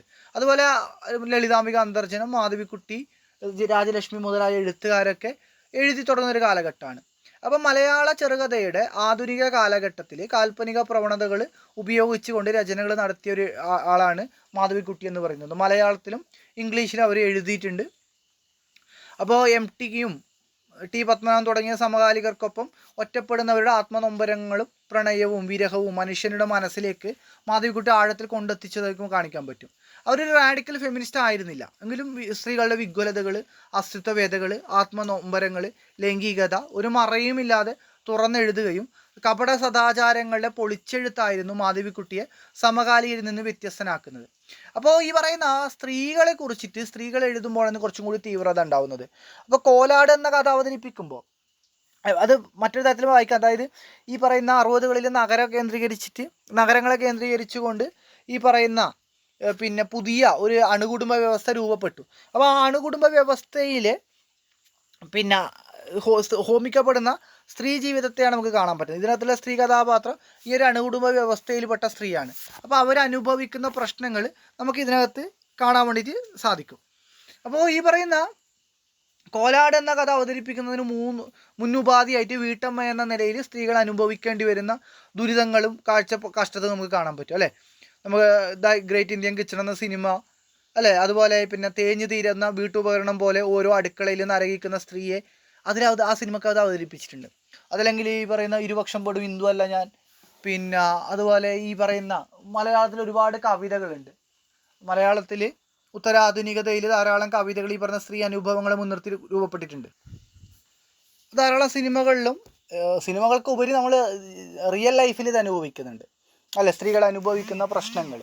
അപ്പോൾ സ്ത്രീകളുടെ അനുഭവിക്കുന്ന പ്രശ്നം ഒരു കുടുംബത്തിനകത്ത്, പ്രത്യേകിച്ച് നമ്മളൊരു അണുകുടുംബ വ്യവസ്ഥയിലേക്ക് എത്തുമ്പോൾ അതിനകത്ത് സ്ത്രീകൾ അനുഭവിക്കുന്ന പ്രശ്നങ്ങൾ കാണിക്കുന്ന ഒരു കഥയാണ് മാധവിക്കുട്ടിയുടെ കോലാട് എന്ന് പറയുന്നത്. അപ്പോൾ കോലാട് എന്ന കഥയിൽ വീട്ടമ്മയെ ബാധിച്ച രോഗമെന്ത് എന്നൊരു ചോദ്യം മുമ്പ് വന്നിട്ടുണ്ട്. അതുപോലെ തന്നെ ഈ ഒരു പാഠഭാഗത്ത് നിന്ന് വന്ന മറ്റു ചില ചോദ്യങ്ങൾ നോക്കുകയാണെങ്കിൽ, അയ്യോ പരിപ്പ് കരിയുന്നുണ്ട് തോന്നുന്നു, സന്ദർഭവും സാഹിത്യവും വിശദമാക്കുക എന്ന് പറയുന്ന ചോദ്യമുണ്ട്. അതുപോലെ തന്നെ ഈ പറയുന്ന സ്ത്രീപക്ഷ രചനകളുടെ സവിശേഷതകൾ മാധവിക്കുട്ടിയുടെ കോലാട് എന്ന കഥയെ മുൻനിർത്തിക്കൊണ്ട് അവതരിപ്പിക്കുക.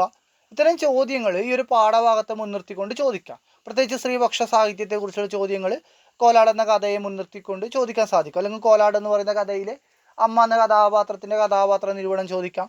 ആ തരത്തിൽ ചോദ്യങ്ങൾ രൂപപ്പെടാം. അപ്പോൾ കമലാസുരയെക്കുറിച്ച് അധികം ഞാൻ വിശദീകരിക്കുന്നില്ല, കാരണം കമലാസുരയെക്കുറിച്ച് നിങ്ങൾക്ക് എല്ലാവർക്കും അറിയുന്നതായിരിക്കും. അതുകൊണ്ട് അത് അമിതമായിട്ട് വിശദീകരിക്കുന്നില്ല. അപ്പോൾ മാധവിക്കുട്ടിയുടെ മറ്റൊരു പേരാണ് കമലാസുരയ എന്ന് പറയുന്നത്. 2018 ആമി എന്ന പേരിൽ കമലിൻ്റെ സംവിധാനത്തിൽ മാധവിക്കുട്ടിയുടെ ജീവിതം അവതരിപ്പിക്കുന്ന ഒരു മലയാള ചലച്ചിത്രം പുറത്തിറങ്ങിയിട്ടുണ്ട്. നഷ്ടപ്പെട്ട നീലാംബരി എന്ന കഥയാണ് ലെനിൻ രാജേന്ദ്രൻ മഴ എന്ന പേരിൽ സിനിമയ്ക്ക്. ഇതൊക്കെ പ്രധാനപ്പെട്ടതാണ്. വയലാർ അവാർഡ് ലഭിച്ചത് നിർമാതളം പൂത്തകാലം എന്ന് പറയുന്ന കൃതിക്കാണ്. അതുപോലെ തന്നെ അവരുടെ നോവലിൽ നിന്ന് കടൽ മയൂരമാണ്, മനോമി, കവാട, അമാവാസി മുതലായ നോവലുകളാണ്. അമാവാസി എന്ന് പറയുന്ന കൂട്ടു നോവലാണ്, മറ്റൊരാൾ കൂടി ചേർന്ന് എഴുതിയതാണ് അമാവാസി എന്ന് പറയുന്നത്. കഥകൾ നോക്കിക്കഴിഞ്ഞാൽ പക്ഷിയുടെ മണം, നെയ്പ്പായസം, ചുവന്ന പാവാട, രുക്മിണി, കോലാട്, നോവലേറ്റ് എന്ന് പറയുന്ന ചന്ദനമരങ്ങൾ, നിർമാതളം പൂത്തകാലം, നഷ്ടപ്പെട്ട നീലാംബരി, ബാല്യകാല സ്മരണകളൊക്കെയാണ്. ആത്മകഥ എന്ന് പറയുന്നത് എൻ്റെ കഥയാണ്. അപ്പോൾ എല്ലാ കഥകളും എടുത്തു കഴിഞ്ഞാലും അതിനകത്തൊക്കെ ഇവരുടെ ഈ പറയുന്ന ഒരു ആത്മബോധം അല്ലെങ്കിൽ അനുഭവ ലോകം നമുക്ക് അവരുടെ കഥകൾക്കകത്ത് നമുക്ക് കാണാൻ വേണ്ടിയിട്ട് സാധിക്കും. അപ്പോൾ മലയാളി മധ്യവർഗം വെച്ചു പുലർത്തിയ കപടതകളെ മാധവിക്കുട്ടി പരിഹാസത്തോടെ സമീപിക്കുകയും അതിനെ പൊളിച്ചെടുക്കാനായി ശ്രീകാമനകളെ തുറന്നെഴുതുകയും ചെയ്തിട്ടുണ്ട്. മനുഷ്യരുമായും ദൈവവുമായുള്ള ഉപാധികളില്ലാത്ത സ്നേഹത്തെക്കുറിച്ചാണ് അവർ നിരന്തരം എഴുതിയത്. ജാതിയോ മതമോ വംശമോ ആ സ്നേഹത്തിന് അതിർവരമ്പുകളായിട്ടില്ല. ലൈംഗികത എന്നത് സ്ത്രീകൾക്ക് ഉച്ചരിക്കാൻ പോലും നിഷിദ്ധമാക്കപ്പെട്ട ഒന്നാണെന്നുള്ള ധാരണ അവർ മാറ്റുകയും കുലശ്രീ സങ്കല്പങ്ങളെ കണക്കെട്ട് പരിഹസിക്കാനും മാധവിക്കുട്ടി മറന്നില്ല എന്ന് കാണാൻ പറ്റും. അപ്പം ഇത്തരത്തിൽ ആത്മഭാവത്തിൻ്റെ സങ്കീർത്തനങ്ങളായിട്ടാണ് മാധവിക്കുട്ടിയിൽ കഥകൾ രൂപപ്പെടുന്നത്. അപ്പോൾ വായനക്കാരുടെ വീക്ഷണകോണുകളെ തലകീഴായി മറയ്ക്കുന്ന തരത്തിൽ രാഗത്തിൻ്റെയും കാമനയുടെയും തേങ്ങലിൻ്റെയും വിശാല ഭൂമികയായിട്ട് ആ കഥകൾ മാറി. അപ്പോൾ ആഖ്യാന ഭംഗി, ഭാഷയുടെ ന്യൂനോക്തി, കഥയുടെ ഇഴയെടുപ്പം, ധ്വനന ശക്തി, കവിതയോട് അടുത്ത് നിൽക്കുന്ന വാക്പ്രയോഗങ്ങൾ തുടങ്ങിയവ ഈ കഥകൾക്കുള്ള പ്രത്യേകതയാണ്. ഏകാന്തത, അന്യവൽക്കരണം, അസ്തിത്വചിന്ത, മൃത്യുബോധം, പിന്നെ പാവബോധം, അങ്ങനെ മനുഷ്യ ജീവിതത്തിൻ്റെ വിവിധ തരത്തിലുള്ള അവസ്ഥകളെ കഥകളിൽ പ്രമേയമാക്കിയൊരു എഴുത്തുകാരി കൂടിയാണ്. വ്യവസ്ഥകളെ തകർക്കുക എന്നത് ധർമ്മമായിട്ട് കരുതിയ മാധവിക്കുട്ടി സ്ത്രീത്വത്തിൻ്റെ പലവിധ ആവിഷ്കാരങ്ങൾ നടത്തി. ഈ കുടുംബത്തിനകത്ത് സ്ത്രീ അനുഭവിക്കേണ്ടി വരുന്ന പ്രശ്നത്തെ ചൂണ്ടിക്കാണിക്കുന്ന ഒരു കഥയാണ് നമുക്ക് പഠിക്കാനുള്ള കോലാട് എന്ന് പറയുന്നത്. അത് വളരെ രസകരമായ എന്നാൽ വളരെ ദുഃഖിപ്പിക്കുന്ന വളരെ ചെറിയൊരു കഥയാണ്. അപ്പോൾ കോലാട് എന്ന കഥയിൽ കുടുംബത്തിന് വേണ്ടി സ്വന്തം സുഖവും സന്തോഷവും ത്യജിച്ച് വേവലാതിയോട് ജീവിക്കുന്ന ഒരു 43-കാരിയാണ് കഥാപാത്രം. അപ്പോൾ ആ വീട്ടിൽ ഈ അച്ഛനും അമ്മയും 2 മക്കളാണുള്ളത്. അപ്പോൾ പഠിപ്പും പരിഷ്കാരവും ഇല്ലാത്ത കുടുംബത്തിന് വേണ്ടി പകലന്തിയോളം ജോലി ചെയ്ത് ജീവിക്കുന്ന സ്ത്രീയുടെ അവസ്ഥ പറയുന്ന കഥയാണ് കോലാട്. മക്കൾക്ക് അവരുടെ രൂപം പോലും കുറച്ചിട്ടുണ്ടാക്കുന്നുണ്ട്. അപ്പോൾ അവളുടെ 43-ാമത്തെ വയസ്സിൽ മൂത്ത മകൻ അമ്മയോട് പറയുന്നുണ്ട്, അമ്മയെ നിങ്ങളെ കണ്ടാൽ ഒരു കോലാടിനെയാണ് ഓർമ്മ വരിക എന്നത്. അപ്പോൾ ഭർത്താവിനും കുട്ടികൾക്കും വേണ്ടി അവൾ രാപ്പകലില്ലാതെ ജോലി ചെയ്യുകയും അവൾ ആരും സഹായിക്കുന്നില്ല. വലിയ പഠിപ്പോ പരിഷ്കാരമോ അവൾക്കില്ല. അപ്പം മൂത്ത മകൻ പരിഹസിക്കുമ്പോൾ എല്ലാവരും ചിരിച്ചെങ്കിലും അത് അവളുടെ ഉള്ളിൽ ഭയങ്കര വേദനയായിട്ട് നിറയുന്നുണ്ട്. അങ്ങനെ ഒരു ദിവസം ഇളയ മകൻ അവൾക്ക് ഒരു നെല്ലിക്ക കൊണ്ടു കൊടുക്കുന്നുണ്ട് സ്കൂൾ വിട്ട് വരുമ്പോൾ. അത് അവളിൽ വലിയൊരു സന്തോഷം ഉണ്ടാക്കുന്നുണ്ട്. അപ്പോൾ ഈ പറയുന്ന അമ്മ, ഈ കഥയിലെ അമ്മ എന്ന് പറയുന്ന കഥാപാത്രത്തിന്, കോലാടിലെ അമ്മക്ക് പേര് പോലുമില്ല. ആ മൂത്ത മകൻ പരിഹസിക്കുന്ന കോലാട് എന്ന പേരിലാണ് ആ കഥ പോലും അറിയപ്പെടുന്നത്. അപ്പോൾ അവൾ പ്രതിനിധാനം ചെയ്യുന്നത്, ഈ പറയുന്ന ഇതിനകത്തുള്ള അമ്മ എന്ന് പറയുന്ന കഥാപാത്രം പ്രതിനിധാനം ചെയ്യുന്നത് സർവം സഹയായിട്ടുള്ള വീട്ടമ്മമാരെയായിരുന്നു. അപ്പോൾ ഓരോ ദിവസവും തേഞ്ഞു തീരുന്ന വീട്ടുപകരണം പോലെയായിരുന്നു അവരുടെ ജീവിതം എന്ന് പറയുന്നത്. ആരും അവരെ പരിഗണിക്കുകയോ ശ്രദ്ധിക്കുകയോ ചെയ്യുന്നില്ല. അപ്പോൾ സ്കൂളിലെ ഡ്രാമക്ക് താനും കൂടെ വരാമെന്ന് പറഞ്ഞ സമയത്ത് അമ്മ വരേണ്ടെന്ന് മകൻ പറയുന്നുണ്ട്. അപ്പോൾ ഞാൻ സിൽക്കിൻ്റെ സാരി ഉടുത്ത് വരാമെന്ന് പറയുന്ന സമയത്ത് എന്നാൽ അമ്മ വരേണ്ട, അമ്മയുടെ മുഖം ഒരു കോലാടിനെ പോലെ ഉണ്ടെന്നാണ് പറയുന്നത്. അപ്പോൾ ഈ മകൻ ഇത് പറയുന്ന സമയത്ത് അമ്മ അതിനെ ചിരിച്ച് തള്ളുകുന്നുണ്ടെങ്കിലും പിന്നെ അവൾ വീട്ടിനകത്ത് കയറിയിട്ട് അവൾ ഈ പറഞ്ഞ ജനാലയിൽ നോക്കുന്നുണ്ട്. അതായത് മൂത്ത മകൻ, കുസൃതിക്കാരനായ മൂത്ത മകൻ അമ്മയോട് പറയുന്നുണ്ട്, പിന്നെ അമ്മയെ കാണുമ്പോൾ കോലാടിനെ പോലെ ഉണ്ടെന്ന് പറയുന്നുണ്ട്. അപ്പോൾ അവർ മറ്റുള്ളവരൊക്കെ ചിരിക്കുമ്പോൾ അല്ലെങ്കിൽ മകൻ ചിരിക്കുമ്പോൾ അവൻ്റെ ചിരിയിൽ പങ്കു ചേർന്നിട്ട് എല്ലാവരും പുറത്ത് പോയ സമയത്ത് അവൾ കണ്ണാടി എടുത്ത് സങ്കടത്തോടു കൂടി തന്നെ മുഖം നോക്കുന്നുണ്ട്. അവിടെ മെലിഞ്ഞ കവളുകളെ പൂർണ്ണമാക്കാനുള്ള വഴികൾ ആലോചിക്കുന്നുണ്ട്. അത് അവളുടെ ജീവിതത്തെയും ഉറപ്പിച്ചേക്കാന്നൊരു ചിന്ത. അപ്പോൾ അവളുടെ യൗവനവും സമൃദ്ധമായ ശരീരവും ഉള്ളപ്പോൾ അവൾക്കൊരിക്കലും തറയിലെ ഒരു പായയിൽ ഒറ്റയ്ക്ക് ഉറങ്ങേണ്ടിയിരുന്നില്ല. അപ്പോൾ പക്ഷെ അത്തരം കാര്യങ്ങളെക്കുറിച്ച് ചിന്തിച്ചുകൊണ്ട് കണ്ണാടിയിൽ കൂടുതൽ നേരം നിൽക്കാൻ പോലും അവൾക്ക് സാധിക്കുന്നില്ല. കാരണം എന്താണ്, അപ്പോഴും അടുക്കളയിൽ പാല് തിളച്ച് തുടങ്ങിയിട്ടുണ്ടായിരുന്നു. അപ്പോൾ ഇത് വളരെ പ്രധാനപ്പെട്ടതാണ്. മറ്റൊരു കവിത, എനിക്കൊന്ന് VM ഗിരിജയുടെ ഒരു കവിതയാണെന്ന് തോന്നുന്നു. ഒരു സ്ത്രീ വീട് വിട്ട് രക്ഷപ്പെടാൻ ശ്രമിക്കുമ്പോൾ അടുക്കള പിന്നിൽ നിന്ന് വിളിക്കുന്നു. അങ്ങനെ അവൾ 2ാമത്തെ പ്രാവശ്യം വീട് വിട്ടാൻ ഇറങ്ങുന്ന സമയത്ത് അവൾ ഒന്നും പറയാതെ ഇറങ്ങി. അങ്ങനെ ഒരു 500 കാതം നടന്നിട്ട് അവൾക്കൊന്ന് ആശ്വാസമായി. അപ്പോഴുണ്ട് 50 കാതം പറകിലായിട്ട് വീണ്ടും വീട് വരുന്നു. അപ്പോൾ ഈ വീടെന്ന് പറഞ്ഞ വ്യവസ്ഥക്കകത്ത്, അടുക്കള എന്ന് പറഞ്ഞ വ്യവസ്ഥക്കകത്ത് അവൾക്ക് ഒതുങ്ങി നിൽക്കേണ്ടി വരുന്നൊരു കാര്യമുണ്ട്. അങ്ങനെ ഈ പറയുന്ന അമ്മ അവൾക്ക് ആരോഗ്യം നോക്കാതെ പണിയെടുത്തിട്ട് മഞ്ഞക്കാമല എന്നൊരു രോഗം പിടിക്കുന്നുണ്ട്. അപ്പോൾ മഞ്ഞക്കാമല, ഇത് ചോദ്യം ആയിട്ട് വന്നിട്ടുണ്ട്, എന്താണ് അവർക്ക് വരുന്ന രോഗം ഏതെന്ന് വെച്ചാൽ മഞ്ഞക്കാമല, അത് മഞ്ഞപ്പിത്താണ്. അങ്ങനെ ഒടുവിൽ ഗുരുതരമായിട്ട് ആശുപത്രി കിടക്കുമ്പോഴും അവരവിടെ നിന്ന് പറയുന്നത് വീട്ടിൽ പരിപ്പ് കരിയുന്നുണ്ടെന്ന ആവലാതിയാണ്. അപ്പോൾ സ്ത്രീ എന്ന് പറയുന്ന, അമ്മ എന്ന് പറയുന്ന വീട്ടിലെ യന്ത്രത്തിന് കേട് വരുന്നു. അപ്പോൾ മറ്റുള്ളവർക്ക് വേണ്ടി ജീവിക്കുന്ന, സ്വന്തം ആത്മാംശം നഷ്ടപ്പെടുത്തി ജീവിക്കുന്ന സ്ത്രീ സമൂഹത്തിൻ്റെ പ്രതിനിധിയാണ് ഇതിനകത്ത് അമ്മ എന്ന് പറയുന്ന കഥാപാത്രം. പ്രഭാതം മുതൽ രാത്രി വരെ അനന്തമായിട്ട് അധ്വാനിച്ചുകൊണ്ട് അവൾ തൻ്റെ കുടുംബത്തെ പരിപാലിക്കുന്ന കാണാൻ വേണ്ടി പറ്റും. അപ്പം മാതൃത്വത്തിനോ സ്ത്രീത്വത്തിനോ ഒരു വില നൽകാത്ത പുരുഷ കേന്ദ്രീതമായിട്ടുള്ള കേരള, അല്ലെങ്കിൽ ഈ പുരുഷ സമൂഹത്തിൻ്റെ, അല്ലെങ്കിൽ ഇത് കേരള സമൂഹത്തിൻ്റെ മാത്രമല്ല ലോകത്തെ എല്ലായിടത്തുള്ള ഒരു സമൂഹത്തിൻ്റെ ഒരു വെളിപ്പെടുത്തൽ കൂടിയാണ് ഈ കഥ എന്ന് പറയുന്നത്. അപ്പോൾ ഈ പറയുന്ന കഥക്കകത്ത് ഈ പറയുന്ന അവൾ വളരെ ശരീരം മെലിഞ്ഞതും ദുർബലമായിട്ട് വളരെയായിട്ട് കാണപ്പെട്ടിട്ടുണ്ട്. പക്ഷെ ഒരിക്കലും അവൾ പരാതിപ്പെടുന്നില്ല, ക്ഷീണം കൊണ്ട് തളർന്നിട്ടില്ല. ഇത് കേവലം ഈ കഥക്കകത്ത് വരുന്ന അമ്മ മാത്രമല്ല, നമ്മളെ ചുറ്റുവട്ടത്തുള്ള നമ്മളെ വീടുകളിലെ എല്ലാ അമ്മമാരുടെയും പ്രതീകമാണ്. അവൾ കുളിമുറിയിൽ നിന്ന് അടുക്കളയിലേക്കും പുറകിലേക്കും ബക്കറ്റ് വെള്ളം ചുമക്കുമ്പോൾ അവിടെ ഭർത്താവോ അവളുടെ മുതിർന്ന മക്കളോ സഹായിക്കാൻ ഒരിക്കലും മെനക്കെടുന്നില്ല. അവൾ വിദ്യാസമ്പന്നയോ പരിഷ്കൃതയോ ഒന്നും ആയിരുന്നില്ല. ഇടയ്ക്കിടെ വീട് വൃത്തിയാക്കുന്നതിലും തുടച്ചു നീക്കുന്നതിലും ഭക്ഷണം പാകം ചെയ്യുന്നതിലും വസ്ത്രങ്ങൾ കഴുകുന്നതിലും ഇസ്തിരി ഇടുന്നതിലും അവളുടെ പ്രശസ്തമായ കഴിവുകൾ അവർ ഉറക്കെ പുകഴ്ത്തുന്നുണ്ട്. അപ്പോൾ അവരുടെ ഈ സ്തുതി അത് കേവലം അവരുടെ ആവശ്യങ്ങൾക്ക് വേണ്ടി മാത്രമുള്ള സ്തുതികളാണ്.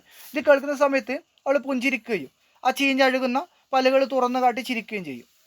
അപ്പോൾ ഒരിക്കൽ അവളുടെ ഇളയ മകൻ സ്കൂളിൽ നിന്ന് മടങ്ങിയെത്തിയ സമയത്ത് അവൾക്കൊരു നെല്ലിക്ക നൽകുന്നുണ്ട്. അന്ന് അവളുടെ ഇരുണ്ട അടുക്കളയിൽ നിന്നുകൊണ്ട് അവൾ സന്തോഷത്തോടെ പുഞ്ചിരിക്കുന്നുണ്ട്. അപ്പം ഇത്തരത്തിൽ പിന്നെ അവൾക്ക് ഈ അസുഖം വരുന്ന സമയത്ത് അവൾ ഈ പറഞ്ഞ പനി പിടിച്ച് വയറ് വേദനിക്കാൻ തുടങ്ങി. അങ്ങനെ അവൾക്ക് എന്ത് ചെയ്തു, അവൾ വീട്ടിലൊന്നും പറയാതെ ഇഞ്ചിയും രസമൊക്കെ കഴിച്ചു നോക്കി. 10 ദിവസം കഴിഞ്ഞിട്ടാകുമ്പോൾ അവൾ ഭർത്താവിനോട് പറഞ്ഞു, ദയവായി പിന്നെ ഡോക്ടറോട് ഹോസ്പിറ്റലിൽ പോയി. അപ്പോൾ ഡോക്ടർ പറഞ്ഞു ദയവായിട്ട് അവളെ ഹോസ്പിറ്റലിലേക്ക് മാറ്റുമോ, അവൾക്ക് കടുത്ത മഞ്ഞപ്പിത്താണെന്ന് പറയുന്നുണ്ട്. അപ്പോൾ സ്കൂൾ പുസ്തകങ്ങൾ വായിച്ചു കൊണ്ടിരിക്കുന്ന കുട്ടികൾ പെട്ടെന്ന് പരിഭ്രാന്തരാകുന്നുണ്ട്. ഒരു സഹായം അവളൊരു ഗർഭിണി പിന്നെ ഒരു ഇതിലേക്ക് മാറ്റുന്ന സമയത്ത് അവൾ കണ്ണ് തുറന്ന് കരയാണ്. അയ്യോ, അടുക്കളയിൽ പയറുവർഗ്ഗങ്ങൾ സ്റ്റൗവിൽ കത്തുന്നതായി ഞാൻ കാണുന്നു എന്നാണ്. അപ്പോൾ ഈ പറയുന്ന ഈ ഒരു കഥാപാത്രം മാത്രമല്ല, മാതൃത്വത്തിന് നിസ്വാർത്ഥമായ സേവനത്തിന് ദൃഷ്ടാന്തമാണ് ഈ കഥയിലെ കേന്ദ്ര കഥാപാത്രം എന്ന് പറയുന്നത്. കോലാട് എന്ന കഥയിൽ സ്വന്തം മക്കളാൽ പോലും പരിഹസിക്കപ്പെടുന്ന ഒരു അമ്മയെയാണ് കാട്ടിത്തരുന്നത്. അപ്പോൾ ഇതേപോലെ തന്നെ മറ്റൊരു കഥ ഉണ്ട്, നെയ്പായസത്തിലും ഒരു അമ്മ തന്നെയാണ് കഥാപാത്രം. ആ അമ്മ കഥക്കൊടുവിൽ മരണപ്പെട്ടു പോവുകയാണ്. ഇവിടെ അമ്മ ഹോസ്പിറ്റലാവുകയാണ്. അപ്പോൾ ഈ പറയുന്ന സ്ത്രീ കഥാപാത്രങ്ങൾ ഈ പറയുന്ന വീടുകളിൽ അനുഭവിക്കേണ്ടി വരുന്ന ദുഃഖദുരിതപൂർണമായ ജീവിതത്തെയാണ് ഈ കഥക്കകത്ത് ചൂണ്ടിക്കാണിക്കുന്നതെന്ന് നമുക്ക് കാണാൻ വേണ്ടിയിട്ട് സാധിക്കും. ഇനി നമ്മൾ അടുത്തതായിട്ട് നോക്കുന്നതും ഒരു സ്ത്രീപക്ഷ കഥ തന്നെയാണ്. അപ്പോൾ നമ്മൾ നോക്കുന്നത് സാറാ ജോസഫിൻ്റെ പാപത്തറ എന്ന് പറയുന്ന കഥയാണ്. അപ്പോൾ സാറാ ജോസഫിൻ്റെ പാപത്തറ എന്ന് പറയുന്ന കഥ കഴിഞ്ഞ വർഷത്തെ ക്വസ്റ്റ്യൻ പേപ്പറിൽ അധികം ചോദ്യങ്ങളൊന്നും ഉണ്ടായിട്ടില്ലെങ്കിലും ഈ പേപ്പറിൽ ചോദ്യങ്ങൾ ഉണ്ടാവുക. കാരണം പാപത്തറക്ക് പാപത്തറ എന്ന സമാഹാരത്തിന് അവതാരിക എഴുതിയത് സച്ചിദാനന്ദനാണ്. അദ്ദേഹം ഈ സച്ചിദാനന്ദൻ പാവത്തറയുടെ അവതാരികയിലാണ് പെണ്ണെഴുത്ത് എന്ന പദം ആദ്യമായിട്ട് മലയാളത്തിൽ ഉപയോഗിക്കുന്നത്. അത് ഓർത്തു വെക്കേണ്ട വളരെ പ്രധാനപ്പെട്ട ഒരു ചോദ്യമാണ്. പാവത്തറ എന്ന് പറയുന്ന കഥാസമാഹാരത്തിന് സച്ചിദാനന്ദൻ എഴുതിയ അവതാരികയിലാണ് പെണ്ണെഴുത്ത് എന്ന് പറയുന്ന പദം ആദ്യമായിട്ട് ഉപയോഗിക്കുന്നുള്ളത്. അതുപോലെ സാറാ ജോസഫ് സ്ത്രീകൾക്കായിട്ട് തുടങ്ങിയ സംഘടനയാണ് പിന്നെ മാനുഷി എന്ന് പറയുന്ന സംഘടന, അതാണ്. അതുപോലെ തന്നെ സാറാ ജോസഫിന് ചില കൃതികളുണ്ട്. അതായത് സാറാ ജോസഫിന് ഓടക്കുഴൽ 2021 ഓടക്കുഴൽ പുരസ്കാരം ലഭിച്ചത് പുതുരാമായണം എന്ന് പറയുന്ന ഓടക്കുഴൽ പുരസ്കാരം ലഭിച്ചത് ബുദ്ധിനി എന്ന നോവലിലാണ്. പുതുരാമായണം എന്ന് പറയുന്ന കൃതിക്ക് പിന്നെ രാമായണ കഥകളെ പുനരാവിഷ്കരിച്ച കഥാസമാഹാരമാണ് പുതുരാമായണം എന്ന് പറയുന്നത്. അപ്പോൾ ഈ ഒരു കഥ നമ്മൾക്ക് പഠിക്കാനുള്ള പാവത്തറ എന്ന് പറയുന്ന കഥ ഈ പറഞ്ഞ നവോത്ഥാന കാലത്ത് നിന്നുകൊണ്ട് ഉത്തരാധുനികതയിലേക്ക് കടന്നു വന്നു. അതായത് 1980-കൾക്ക് ശേഷം എഴുതുന്ന കഥകളാണ് ഈ പറഞ്ഞ കഥയിലേക്ക് പ്രധാനമായിട്ട് വരുന്നത്. നമ്മൾ കവിതയെക്കുറിച്ച് പറയുന്ന സമയത്ത് അതിനകത്ത് ഉത്തരാധുനികതയുടെ സവിശേഷതകളൊക്കെ നമ്മൾ വിശദമാക്കിയിട്ടുണ്ട്. അതുകൊണ്ട് അത് വീണ്ടും ഞാൻ ആവർത്തിക്കുന്നില്ല. അപ്പോൾ മലയാള സാഹിത്യത്തിലെ ആധുനികതയുടെ കാലഘട്ടത്തിലെ അല്ലെങ്കിൽ ആധുനികതയുടെ അവസാന കാലഘട്ടത്തിലെ ഈ പറഞ്ഞ ഉത്തരാധുനികതയുടെ പ്രധാനപ്പെട്ട പ്രവണതകളിൽ ഒന്നായിരുന്നു പെണ്ണെഴുത്ത് എന്ന് പറയുന്നത്. പറഞ്ഞ സ്ത്രീ, പരിസ്ഥിതി, ദളിത് വിഷയങ്ങളായിരുന്നു അവർ സ്വീകരിച്ചിട്ടുണ്ടായിരുന്നത്. അപ്പോൾ സ്ത്രീ നേരിടുന്ന പ്രശ്നങ്ങൾ സമകാലിക എഴുത്തുകാർ കൃതികളിൽ സൂചിപ്പിക്കുന്നുണ്ട്, അല്ലേ? സ്ത്രീകൾ പലതരത്തിലുള്ള ദുരന്തങ്ങൾ കേരളത്തിൽ നേരിടുന്നുണ്ട്, പലതരം അനുഭവങ്ങൾ. അതായത് ഈ പറഞ്ഞ സ്ത്രീധന പീഡനങ്ങൾ, അല്ലെ? നമ്മളിപ്പോഴും അടുത്ത കാലത്ത് തന്നെ ഷാർജയിൽ 2 മലയാളി യുവതികൾ ആത്മഹത്യ ചെയ്ത കാര്യം നമ്മൾ കണ്ടിട്ടുണ്ട്. അതുപോലെ നമുക്ക് ഒരുപാട് സ്ത്രീകഥ ഉത്തര ഉണ്ട്. അതുപോലെ തന്നെ ഒരുപാട് പെൺകുട്ടികൾ കേരളത്തിൽ ഈ പറയുന്ന സ്ത്രീധനത്തിൻ്റെ പേരിൽ ആത്മഹത്യ നമ്മൾ കണ്ടിട്ടുണ്ട്. അപ്പോൾ ഈ സ്ത്രീധനത്തിൻ്റെ പേരിൽ മാത്രമല്ല, സ്ത്രീധനത്തിൻ്റെ പേരിൽ പാമ്പിനെ കൊണ്ട് കടിപ്പിച്ച് കൊല്ലുക, അല്ലേ? പിന്നെ വിസ്മയ, അങ്ങനെ ഒരുപാട് ജീവിച്ചിരുന്ന കഥാപാത്രങ്ങൾ നമ്മൾ ഇടയിലുണ്ട്. അപ്പോൾ സ്ത്രീകൾ അനുഭവിക്കുന്ന ഒരു വലിയ പ്രശ്നത്തെ ചൂണ്ടിക്കാണിക്കുന്ന ഒരു കഥയാണ് പാവത്തറ എന്ന് പറയുന്നത്. പെൺകുഞ്ഞുങ്ങളെ പ്രസവിക്കുന്നത് വലിയ പാവമാണെന്ന് കരുതുന്ന പാലക്കാട്ട് ഒരു ഗ്രാമത്തിൽ നടക്കുന്ന കഥയാണ് പാവത്തറ. അതായത് ഈ പറയുന്ന നമ്മളുടെ ഭ്രൂണഹത്യ എന്നൊരു സംഭവമുണ്ട് നമ്മുടെ ഇന്ത്യയിൽ പല സ്ഥലത്തും. അതായത് നമ്മൾ ശരിക്കും പറഞ്ഞാൽ നിയമപരമായിട്ട് ഭ്രൂണം ഏതാണ് പുരുഷനാണോ സ്ത്രീയാണെന്ന് പരിശോധിക്കുന്നത് ഇന്ത്യയിൽ നിയമപരമായിട്ട് തെറ്റാണ്. അപ്പോൾ കാരണം എന്താണ്, ഗർഭത്തിൽ പെൺകുഞ്ഞാണ് എന്ന് അറിഞ്ഞു കഴിഞ്ഞാൽ ഭ്രൂണഹത്യ നടത്തുന്നുണ്ട്. അപ്പോൾ പെൺകുഞ്ഞിനെ ഗർഭത്തിൽ പിറന്ന പെണ്ണിനെ ആ നാട് മുഴുവനും വെറുക്കുന്നുണ്ട്. സ്വന്തം ചോരയിൽ പിറന്ന കുഞ്ഞ് പെണ്ണാണെന്ന് അറിഞ്ഞാൽ പാവത്തറയിൽ ശിലയിൽ കുഞ്ഞിനെ എറിഞ്ഞു കൊല്ലുന്ന കംസന്മാരെ ആ ഗ്രാമത്തിൽ കാണാൻ വേണ്ടി പറ്റും. അപ്പോൾ അത്തരം ഒരു സന്ദർഭത്തിൽ സ്വന്തം നമുക്ക് കൃഷ്ണൻ്റെ കഥയിലെ കംസനെ നമുക്ക് ഓർക്കാൻ വേണ്ടി പറ്റും അല്ലേ. കംസന് കൃഷ്ണന് മുമ്പ് ജനിച്ച 9 കുട്ടികളെയും കൊല്ലുന്നുണ്ട്, 8 കുട്ടികളെ കൊല്ലുന്നുണ്ട്. ഈ പറയുന്ന ഒരു ജ്യോത്സ്യം പറഞ്ഞ ഒരു പ്രശ്നത്തെ വെച്ചുകൊണ്ട് ഒരു പേടിച്ചിട്ട് കൊല്ലുന്നുണ്ട്. അതേപോലെ തന്നെ കൃഷ്ണൻ്റെ 7 കുഞ്ഞുങ്ങളെ, സഹോദരിയുടെ 7 കുഞ്ഞുങ്ങളെയാണ് പാറയിലടിച്ച് കൊല്ലുന്നത്. അപ്പോൾ ഈ ഏറ്റവും നീചമായ ഈ ഒരു പ്രവൃത്തിയുടെ ആവർത്തനം അല്ലെങ്കിൽ ഓർമ്മപ്പെടുത്തൽ പോലെയാണ് ഈ ഗ്രാമത്തിലെ പുരുഷന്മാർ അവരുടെ ഭാര്യമാർ പെൺകുഞ്ഞുങ്ങളെ പ്രസവിക്കുമ്പോൾ ആ പെൺകുഞ്ഞുങ്ങളെ എറിഞ്ഞു കൊല്ലുന്നത്. അപ്പോൾ പാപത്തറയിൽ എറിഞ്ഞു കൊല്ലുന്നത്. അപ്പോൾ പാപത്തിൻ്റെ ഫലമാണ് ആ പെൺകുട്ടികളെന്ന ഒരു സങ്കല്പത്തിലാണ് അവർ ആ കുട്ടിയെ കൊല്ലുന്നത്. ഭ്രൂണഹത്യ, ലിംഗനിർണയം, സ്ത്രീധന വിഷയം എന്നിവ സജീവമായിക്കൊണ്ടിരിക്കുന്ന ഒരു കാലഘട്ടത്തിലാണ് ഈ കഥ പ്രസക്തമാവുന്നത്. ഈ കഥയുടെ പ്രസക്തി എന്ന് പറയുന്നത് അല്ലേ. സ്ത്രീകൾക്കെതിരെ നടക്കുന്ന കുറ്റകൃത്യങ്ങളുടെ കാര്യത്തിൽ ഇന്ത്യ ബഹുദൂരം മുന്നിലാണ്. ഇന്ത്യയിൽ ഒരുപാട് തരത്തിൽ സ്ത്രീകൾക്കെതിരെ ഓരോ ദിവസവും, ഓരോ മണിക്കൂറിലും, ഓരോ സെക്കൻഡിലും നടക്കുന്നുണ്ട്.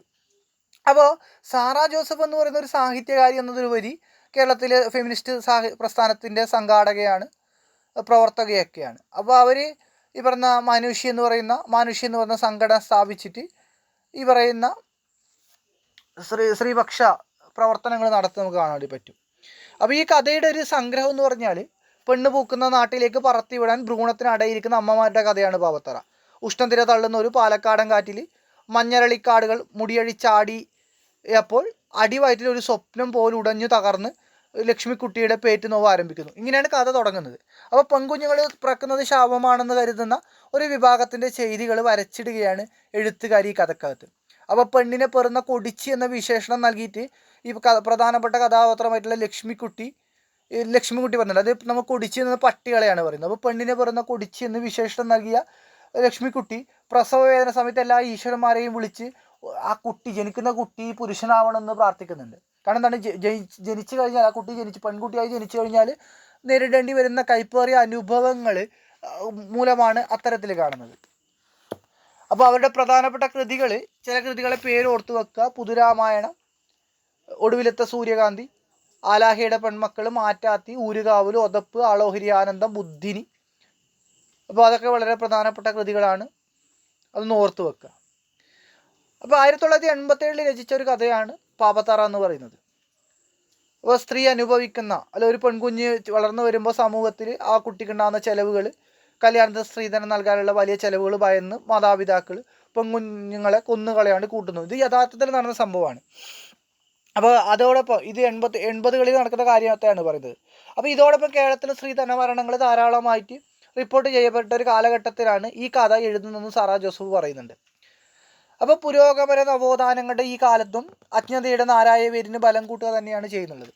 അപ്പോൾ ഈ കഥക്കകത്ത് ഇവനെ മഞ്ഞരളിക്കായകൾ നമുക്ക് കാണാൻ പറ്റും. അതൊരു പ്രതീകമാണ്. ഈ മഞ്ഞരളിക്കായകൾ എന്ന് പറയുന്നത് ഈ പറയുന്ന പെൺകുഞ്ഞുങ്ങളുടെ ഇഷ്ടക്കേടിന് പരിഹാരമാകുന്ന ഒറ്റമൂലി. ആ കായ കലക്കി കൊടുത്തിട്ട് ആ ഗർഭം അലസിപ്പിക്കുക അഥവാ ആ ഭ്രൂണത്തെ പൂർണ്ണമായിട്ട് ഇല്ലാതാക്കാൻ കാണാൻ വേണ്ടി പറ്റും. അപ്പോൾ മഞ്ഞരളിക്കായകൾ എന്ന് പറയുന്നത് ഈ ഒരു കഥക്കകത്ത് നമുക്ക് കാണാൻ സാധിക്കുന്നത് ഈ പറയുന്ന കരിച്ച് കളയാൻ വേണ്ടി കടമെടുത്ത ഒന്നല്ല, അത് കരുതി വെച്ചിരുന്ന ഒന്നാണ്. എന്താണ്, പെൺകുട്ടികളോടുള്ള ഇഷ്ടക്കേടിന് വൻ പരിഹാരമാകുന്ന ഒരു ഒറ്റമൂലിയാണതെന്ന് പറയുന്നത്.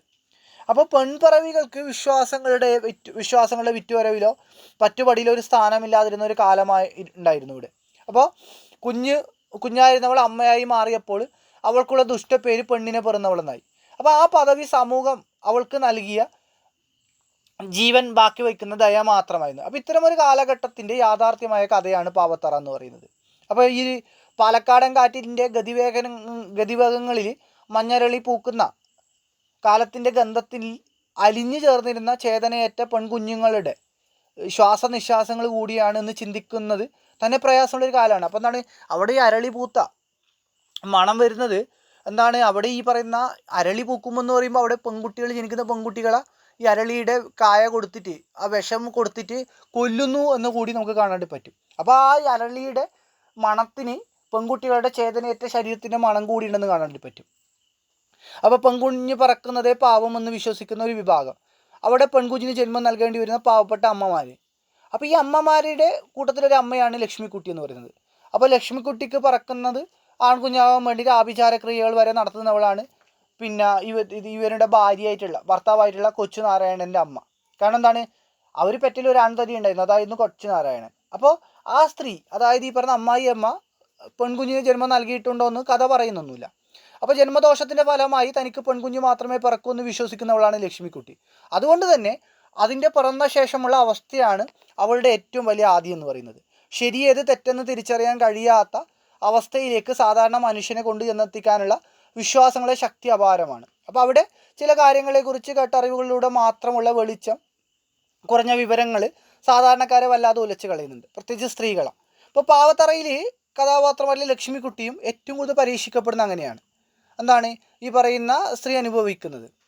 അപ്പോൾ പണ്ട് ഈ പറയുന്ന ഡോക്ടർമാരൊന്നും ഇല്ലാത്ത സമയത്ത് വയറ് കണ്ട് ലിംഗനിർണ്ണയം നടത്തുന്ന വയറ്റാട്ടിമാർ ഒരു കാലഘട്ടത്തിൽ ഉണ്ടായിട്ടുണ്ട്. അപ്പോൾ മുത്തു വേടത്തി എന്നൊരു കഥാപാത്രം ഈ കഥക്കകത്തുണ്ട്. അവർ ഈ പറയുന്ന പോലെ പാവത്തറയിലെ കഥാഘടനയ്ക്ക് ചലനാത്മകമായിട്ടൊരു ഭാവതല നൽകുന്നുണ്ട്. അപ്പോൾ അവർ വന്നിട്ട് ഇത് പെൺകുട്ടിയാണെന്ന് പറയുന്നുണ്ട്. അപ്പോൾ ഈ പറയുന്ന കഥാനായിക ഇത് പെൺകുട്ടിയാണെന്ന് അറിഞ്ഞ സമയത്ത് അവൾക്ക് ഒരു മിഥ്യാഭ്രമം ബാധിച്ചിട്ട് ഒരവസ്ഥയിലേക്ക് മാറിപ്പോകുന്നില്ല. എന്താണ്, അപ്പോൾ വിധിയുടെ പിന്തുടർച്ചക്കാരിയാവാൻ ആഗ്രഹിക്കാത്ത കഥാപാത്രമാണ് ലക്ഷ്മിക്കുട്ടി. എന്താണ്, തൻ്റെ കുട്ടി പെൺകുട്ടിയാണെങ്കിൽ ആ കുട്ടി ജീവിച്ചിരിക്കണം എന്ന് കരുതുന്ന അവളാണത്. അതുകൊണ്ട് തന്നെ അവളുടെ ബോധ തലത്തിലൊക്കെ ഇത് വ്യക്തമായിട്ട് നമുക്ക് കാണാൻ വേണ്ടി സാധിക്കും. കാരണം ഈ പെൺകുട്ടിയാണെന്ന് അറിഞ്ഞ സമയത്ത് ഈ പ്രസവിക്കുന്ന വീട്ടിൻ്റെ അടുത്തേക്ക് പെണ്ണ് പറയണ കൊടിച്ചി എന്ന് അലറിക്കൊണ്ട് ഭർത്താവ് കടന്നു വരുന്നുണ്ട്. അത് ലക്ഷ്മിയെക്കുട്ടി സംബന്ധിച്ചിടത്തോളം ദുസ്സൂചനയാണ്. എന്താണ്, ആ മുഴങ്ങിക്കേൾക്കുന്ന ആ ഒരു ഒറ്റ വിളി, അല്ലെങ്കിൽ ആ ഒരു കൊച്ചുനാരായണൻ്റെ വിളി അവരുടെ ഭർത്താവിൻ്റെ സ്വഭാവവും മാനസികാവസ്ഥയും കൃത്യമായിട്ട് അടയാളപ്പെടുത്തുന്നുണ്ട്. അപ്പം എന്താണ്, കംസൻ ഈ പറയുന്ന സഹോദരി പ്രസവിക്കുന്ന സ്ഥലത്തേക്ക് വന്നിട്ട് ആ കുട്ടികളെ കൊല്ലുന്നത് പോലെ ഒരു അനുഭവമാണ് ഇവിടെ രൂപപ്പെടുന്നത്. അപ്പം എന്താണ്, ആ ഗ്രാമത്തിലെ മറ്റുള്ള സ്ത്രീകളെ പോലെ അവളും ഈ മരണപ്പെട്ട് ഈ ജനിക്കുന്ന കുട്ടി മരണപ്പെട്ട് കഴിയുന്നതിനോട് അവൾക്ക് താല്പര്യമില്ല. അതുകൊണ്ട് തന്നെ അവർ പറയുന്നുണ്ട് എന്താണ്, പിന്നെ അവളൊരു ചീറ്റപ്പുലിയായിട്ട് മാറുന്നുണ്ട്. അതായത് ഒരു സ്ത്രീയുടെ പ്രതിഷേധം അല്ലെങ്കിൽ പ്രതിരോധം ഇതിനകത്ത് കാണാൻ പറ്റുന്നുണ്ട്. താലിയും മാലയും പറിച്ചെടുത്തിട്ട് തൻ്റെ മകളെ സംരക്ഷിക്കാൻ അല്ലെങ്കിൽ രക്ഷിക്കാൻ ശ്രമിക്കുന്ന ഒരു സ്ത്രീ മനസ്സിനകത്ത് കാണാൻ വേണ്ടി പറ്റും. അതായത് തൻ്റെ കുട്ടി ജനിച്ചു കഴിഞ്ഞാൽ അവളെന്ത് ചെയ്യണം, അവളെ രക്ഷിക്കണം. അപ്പോൾ അവളെ രക്ഷിക്കാൻ വേണ്ടിയിട്ട്, അല്ലെങ്കിൽ രക്ഷിച്ചില്ലെന്താവും, അപ്പോൾ ഈ ലക്ഷ്മിക്കുട്ടി പടയുന്നുണ്ട്. അത് എന്താണ്, ഈ പ്രസവിക്കാൻ സമയത്ത് അവൾ പടക്കുന്നുണ്ട്. അത് ഈ പറയുന്ന പ്രസവ വേദന മൂലമല്ല, മറിച്ച് എന്താണ്, ഈ പറയുന്ന ആ കുട്ടി ജനിക്കുന്ന കുട്ടി ആ തെറ്റ് ചെയ്യാതെ തന്നെ ആ കുട്ടിക്ക് സംഭവിക്കാൻ പോകുന്ന മരണം, വേദന, അതാണ് ഈ കഥയിൽ ഈ പറയുന്ന ലക്ഷ്മിക്കുട്ടിയെ വേദനിപ്പിക്കുന്നുള്ളത്. അപ്പോൾ മുത്തുവേടത്തിയുടെ ചിരി ലക്ഷ്മിക്കുട്ടിയിൽ, മുത്തുവേടത്തി എന്ന് പറയുന്നത് ഈ പറയുന്ന ഗർഭത്തിലുള്ള കുട്ടി ആണാണോ പെണ്ണാണോ എന്ന് പറയുന്നവരാണ് മുത്തുവേടത്തി. അപ്പോൾ മുത്തുവേടത്തിയുടെ ചിരി ലക്ഷ്മിക്കുട്ടിക്ക് മഞ്ഞ അരളി പൂക്കുലയാണ്. അതായത് എന്താണ്, അത് വിഷം ഉള്ള മഞ്ഞ അരളിയുടെ പൂക്കുല പോലെയാണ്. അരളിപ്പൂവിൽ വിഷമുണ്ട്. നിങ്ങൾ ഇടയ്ക്ക് വാർത്തയിൽ വായിച്ചിട്ടുണ്ടാവാം, അരളിപ്പൂ കഴിച്ചിട്ട് ആരോ മരണപ്പെട്ടതിനെ കുറിച്ചൊക്കെ നിങ്ങൾ വായിച്ചിട്ടുണ്ടാവാം. പൂ കഴിച്ചിട്ടല്ല, പൂ കഴിച്ചിട്ട് മരണപ്പെട്ടു എന്ന ഒരു വാർത്തകൾ കണ്ടിട്ടുണ്ടാവാം. അപ്പോൾ ഈ പറയുന്ന മുത്തുവേടത്തിയുടെ ചിരി പോലും മഞ്ഞ അരളിപ്പൂങ്കുലയായിട്ടാണ് അനുഭവപ്പെടുന്നത്. അപ്പോൾ ഒടുവിൽ അവൾ പറയുന്നുണ്ട് എന്താണ്, താലിയും മാലയും ഞാൻ തരാം, കഴുത്തിലെ താലിയും മാലയും തരാം, പെണ്ണ് പൂക്കണ നാട്ടിൽ, അത് പെണ്ണുങ്ങൾക്ക് പ്രാധാന്യമുള്ള നാട്ടിൽ എൻ്റെ കുഞ്ഞിനെ എത്തിച്ച് തരാമെന്നോ പതിച്ച് മുത്തുവേടത്തിയോട് ചോദിക്കുന്നുണ്ട്. അപ്പോൾ തൻ്റെ കുഞ്ഞു ജീവനെ, മകളെ പോറ്റാൻ ആർത്തിയോടെ കഴിയുന്ന ഒരു അമ്മയുടെ വിലാപം ഈ കഥക്കകത്ത് കാണാൻ വേണ്ടി പറ്റും. അപ്പോൾ ഈ പറയുന്ന കഥ മുന്നോട്ട് വെക്കുന്നത്, അപ്പോൾ ഈ പറയുന്ന കുട്ടികളെ കൊല്ലുന്ന ചാവുതറയ്ക്കും പാവത്തറയ്ക്കും അപ്പുറം പെണ്ണ് പൂക്കണ നാടിനെ കുറിച്ചുള്ള പ്രതീക്ഷയാണ് കഥയിലൂടെ അവർ മുന്നോട്ട് വെക്കുന്നത്. അപ്പോൾ വിദ്യാഭ്യാസത്തിനും സാക്ഷരതയിലും മുന്നിട്ട് നിൽക്കുന്ന കേരളത്തിലും ഇന്നും ഇത്തരം ഒറ്റപ്പെട്ട സംഭവങ്ങൾ നടക്കാറുണ്ടെന്ന ഓർമ്മപ്പെടുത്തൽ കൂടിയാണ് ഈ കഥ എന്നത് നമുക്ക് കാണാൻ സാധിക്കും. അപ്പോൾ ഇത്തരത്തിൽ ഇതും ഈ സ്ത്രീപക്ഷ കാഴ്ചപ്പാടിൽ നിന്നുകൊണ്ട് നമ്മൾ വായിച്ചെടുക്കേണ്ട ഒരു കഥയാണ്. ഓക്കെ, അടുത്തായി നമ്മൾ നോക്കുന്നത് എം മുകുന്ദൻ്റെ ഡൽഹി 1981 എന്ന കഥയാണ്. ചെറുകഥയുടെ ആധുനികതയുടെ എല്ലാ പ്രവണതകളും കഥയിൽ പരിശോധിച്ച കഥയിൽ ഉപയോഗിച്ച ഒരു എഴുത്തുകാരനാണ് മുകുന്ദൻ എന്ന് പറയുന്നത്. മയ്യഴിയുടെ കഥാകാരനായിട്ടുള്ള മുകുന്ദൻ്റെ കഥകളിൽ പരിസ്ഥിതിയും ദളിതും, ആധുനികത എന്ന് പറയുമ്പോൾ ഉത്തരാധുനികതയാണ്, ഉത്തരാധുനികതയുടെ പ്രമേയങ്ങളായിട്ടുള്ള പരിസ്ഥിതിയും ദളിതും ഫെമിനിസവും മാധ്യമ കേന്ദ്രിതമായിട്ടുള്ള രചനയും പ്രവാസവും സൈബർ ചരിത്രാത്മകതയും അതികഥയും തുടങ്ങിയ എല്ലാ സാഹിത്യ പ്രവണതകളും മുകുന്ദൻ്റെ കഥകളെ നമുക്ക് കാണാൻ പറ്റും. 1980-കളിൽ ഡൽഹിയിൽ നടന്നൊരു സംഭവത്തെ ആ കാലയളവിൽ തന്നെ അദ്ദേഹം ചെറുകഥയായിട്ട് അവതരിപ്പിച്ചു. വർഷങ്ങൾക്ക് ശേഷം ഡൽഹിയിൽ നിർഭയ എന്ന പേരിൽ ഒരു പെൺകുട്ടി ചെയ്യപ്പെട്ട വാർത്ത നിങ്ങൾ വായിച്ചിട്ടുണ്ടാവും. നമ്മുടെ കേരളത്തിൽ അതുപോലെ ഒരുപാട് സംഭവങ്ങൾ ഉണ്ടായിട്ടുണ്ട്. അപ്പോൾ ഈ പറയുന്ന മനുഷ്യ മനസാക്ഷിയെ മരവിപ്പിക്കുന്ന ഒരു സംഭവത്തെ കഥയാക്കി അവതരിപ്പിക്കുന്നതിലൂടെ മുകുന്ദൻ തൻ്റെ പ്രതിഷേധം രേഖപ്പെടുത്തുകയാണ് ചെയ്യുന്നത്. അതായത് പ്രതികരണശേഷിയില്ലാത്ത ഭരണാധികാരികളുടെ കഴിവില്ലായ്മയെ നിശിതമായിട്ട് പരിഹസിക്കുന്ന ഒരു കഥയാണിത്. അപ്പോൾ പ്രതികരണശേഷിയില്ലാത്ത സമൂഹത്തിൻ്റെ നേരെ വിരൽ ചൂണ്ടുന്നുണ്ട് ഈ കഥ. അപ്പോൾ ഒരു പെൺകുട്ടിക്ക് അല്ലെങ്കിൽ ഒരു കുടുംബത്തിന് ഡൽഹി പോലുള്ള ഇന്ത്യയുടെ തന്നെ ഇന്ദ്രപ്രസ്ഥ എന്നറിയപ്പെടുന്ന ഭരണസിരാ കേന്ദ്രത്തിൽ അനുഭവിക്കേണ്ടി വരുന്ന ഒരു വലിയൊരു ദുരന്തം, ആ ദുരന്തത്തെയാണ് ഈ കഥക്കകത്ത് കാണിച്ചിരുന്നത്. അപ്പോൾ 80-കളിൽ മുകുന്ദൻ ഈ കഥ എഴുതുമ്പോൾ അതേപോലൊരു സംഭവം പിന്നീട് 2016 മറ്റോ ഈ പറഞ്ഞ ഡൽഹിയിൽ നടക്കുന്നുണ്ട്, പ്രത്യേകിച്ച് നിർഭയ എന്ന് പറയുന്ന കേസ്. അപ്പോൾ സ്ത്രീകൾക്ക് നേരെ നമ്മുടെ നാട്ടിൽ നടക്കുന്ന ചൂഷണങ്ങൾ ഒക്കെ ഈ കഥയെ മുൻനിർത്തി, ജിഷയായാലും സൗമ്യ ആയി കഴിഞ്ഞാലും അങ്ങനെ ഒരുപാട് ഉദാഹരണങ്ങൾ നമുക്ക് മുമ്പിലുണ്ട്. വാളയാർ പെൺകുട്ടികൾക്ക് നീതി ലഭിച്ചിട്ടില്ല, സൗമ്യക്ക് നീതി ലഭിച്ചിട്ടില്ല. അപ്പോൾ ഇത്തരം കാര്യങ്ങളെ മുൻനിർത്തി കൊണ്ടുവേണം ഈ ഒരു കഥയെ നമ്മൾ വായിച്ചെടുക്കേണ്ടത്. അപ്പോൾ മുകുന്ദനെ കുറിച്ച് പറയുകയാണെങ്കിൽ അദ്ദേഹം മയ്യഴിയുടെ കഥാകാരനാണ്. ഒരുപാട് മയ്യഴിയും ഡൽഹിയും ഒക്കെ കേന്ദ്രീകരിച്ചുകൊണ്ട് ഒരുപാട് കൃതികൾ അദ്ദേഹം രചിച്ചിട്ടുണ്ട്. അതിൽ ചില കൃതികളെ പേരുകൾ നമുക്ക് നോക്കാം. ഒന്ന് മയ്യഴിപ്പുഴയുടെ തീരങ്ങളിൽ, ദൈവത്തിൻ്റെ വികൃതികൾ, ആവിലായിലെ സൂര്യോദയം, ഡൽഹി, ഹരിദ്വാറിൽ മണിമുഴങ്ങുന്നു, ആകാശത്തിന് ചുവട്ടിൽ, ആദിത്യനും രാധയും മറ്റു ചിലരും, ഒരു ദളിത് യുവതിയുടെ കഥനകഥ, കിളി വന്നു വിളിച്ചപ്പോൾ, കേശവൻ്റെ വിലാപങ്ങൾ, സാവിത്രിയുടെ അരഞ്ഞാണം, റഷ്യ, നൃത്തം എന്ന് പറയുന്നത് സൈബർ നോവലാണ് കേട്ടോ. ആദ്യത്തെ സൈബർ നോവലുകൾ ഒന്നാണ് നൃത്തം എന്ന് പറയുന്നത്. ഈ ലോകവും അതിലൊരു മനുഷ്യൻ, സീത, പ്രവാസം, ഡൽഹി ഗാഥകൾ, കുട നന്നാക്കുന്ന ചോയ്, മയ്യഴിപ്പുഴയുടെ തീരങ്ങളിൽ, കേശവൻ്റെ വിലാപങ്ങൾ, പ്രവാസം, നൃത്തം ചെയ്യുന്ന കുടകൾ, പുലയപ്പാട്ട്, അതുപോലെ നോവലുകളാണത്. പിന്നെ രാധ മാത്രം എന്നൊരു കഥ ഉണ്ട്, കുഴിയാനുണ്ട്, ഡൽഹി 1981 മുതലായ കഥകളുണ്ട്. അപ്പോൾ ഇതിനകത്ത് ഒരു ചോദ്യമുള്ളത്, മലയാളത്തിലെ ആദ്യത്തെ സൈബർ നോവൽ ഏതെന്ന് ചോദിച്ചു കഴിഞ്ഞാൽ മുകുന്ദൻ്റെ നൃത്തം എന്നാണ് മലയാളത്തിലെ ആദ്യത്തെ സൈബർ നോവൽ എന്ന് പറയുന്നത്. ഒരുപാട് കഥാസമാഹാരങ്ങളും കുറേ 30-നടുത്തോളം നോവലുകൾ അദ്ദേഹം എഴുതിയിട്ടുണ്ട്. അപ്പോൾ ഈ ഭാഗത്തു നിന്ന്, ഈ കഥയിൽ നിന്ന് ചോദിച്ചൊരു ചോദ്യം വെച്ചുകൊണ്ട് തന്നെ നമുക്കിത് തുടങ്ങാം. എന്താണ്? പ്രതികരണശേഷി നഷ്ടപ്പെട്ട ജനതയെയാണ് ഡൽഹി 1981 എന്ന കഥയിലൂടെ മുകുന്ദൻ വരച്ച് കാട്ടുന്നത്. അതേപോലെ തന്നെ മറ്റൊരു ചോദ്യം ഈ കഥക്കകത്തു നിന്ന് വന്നിട്ടുള്ളത്,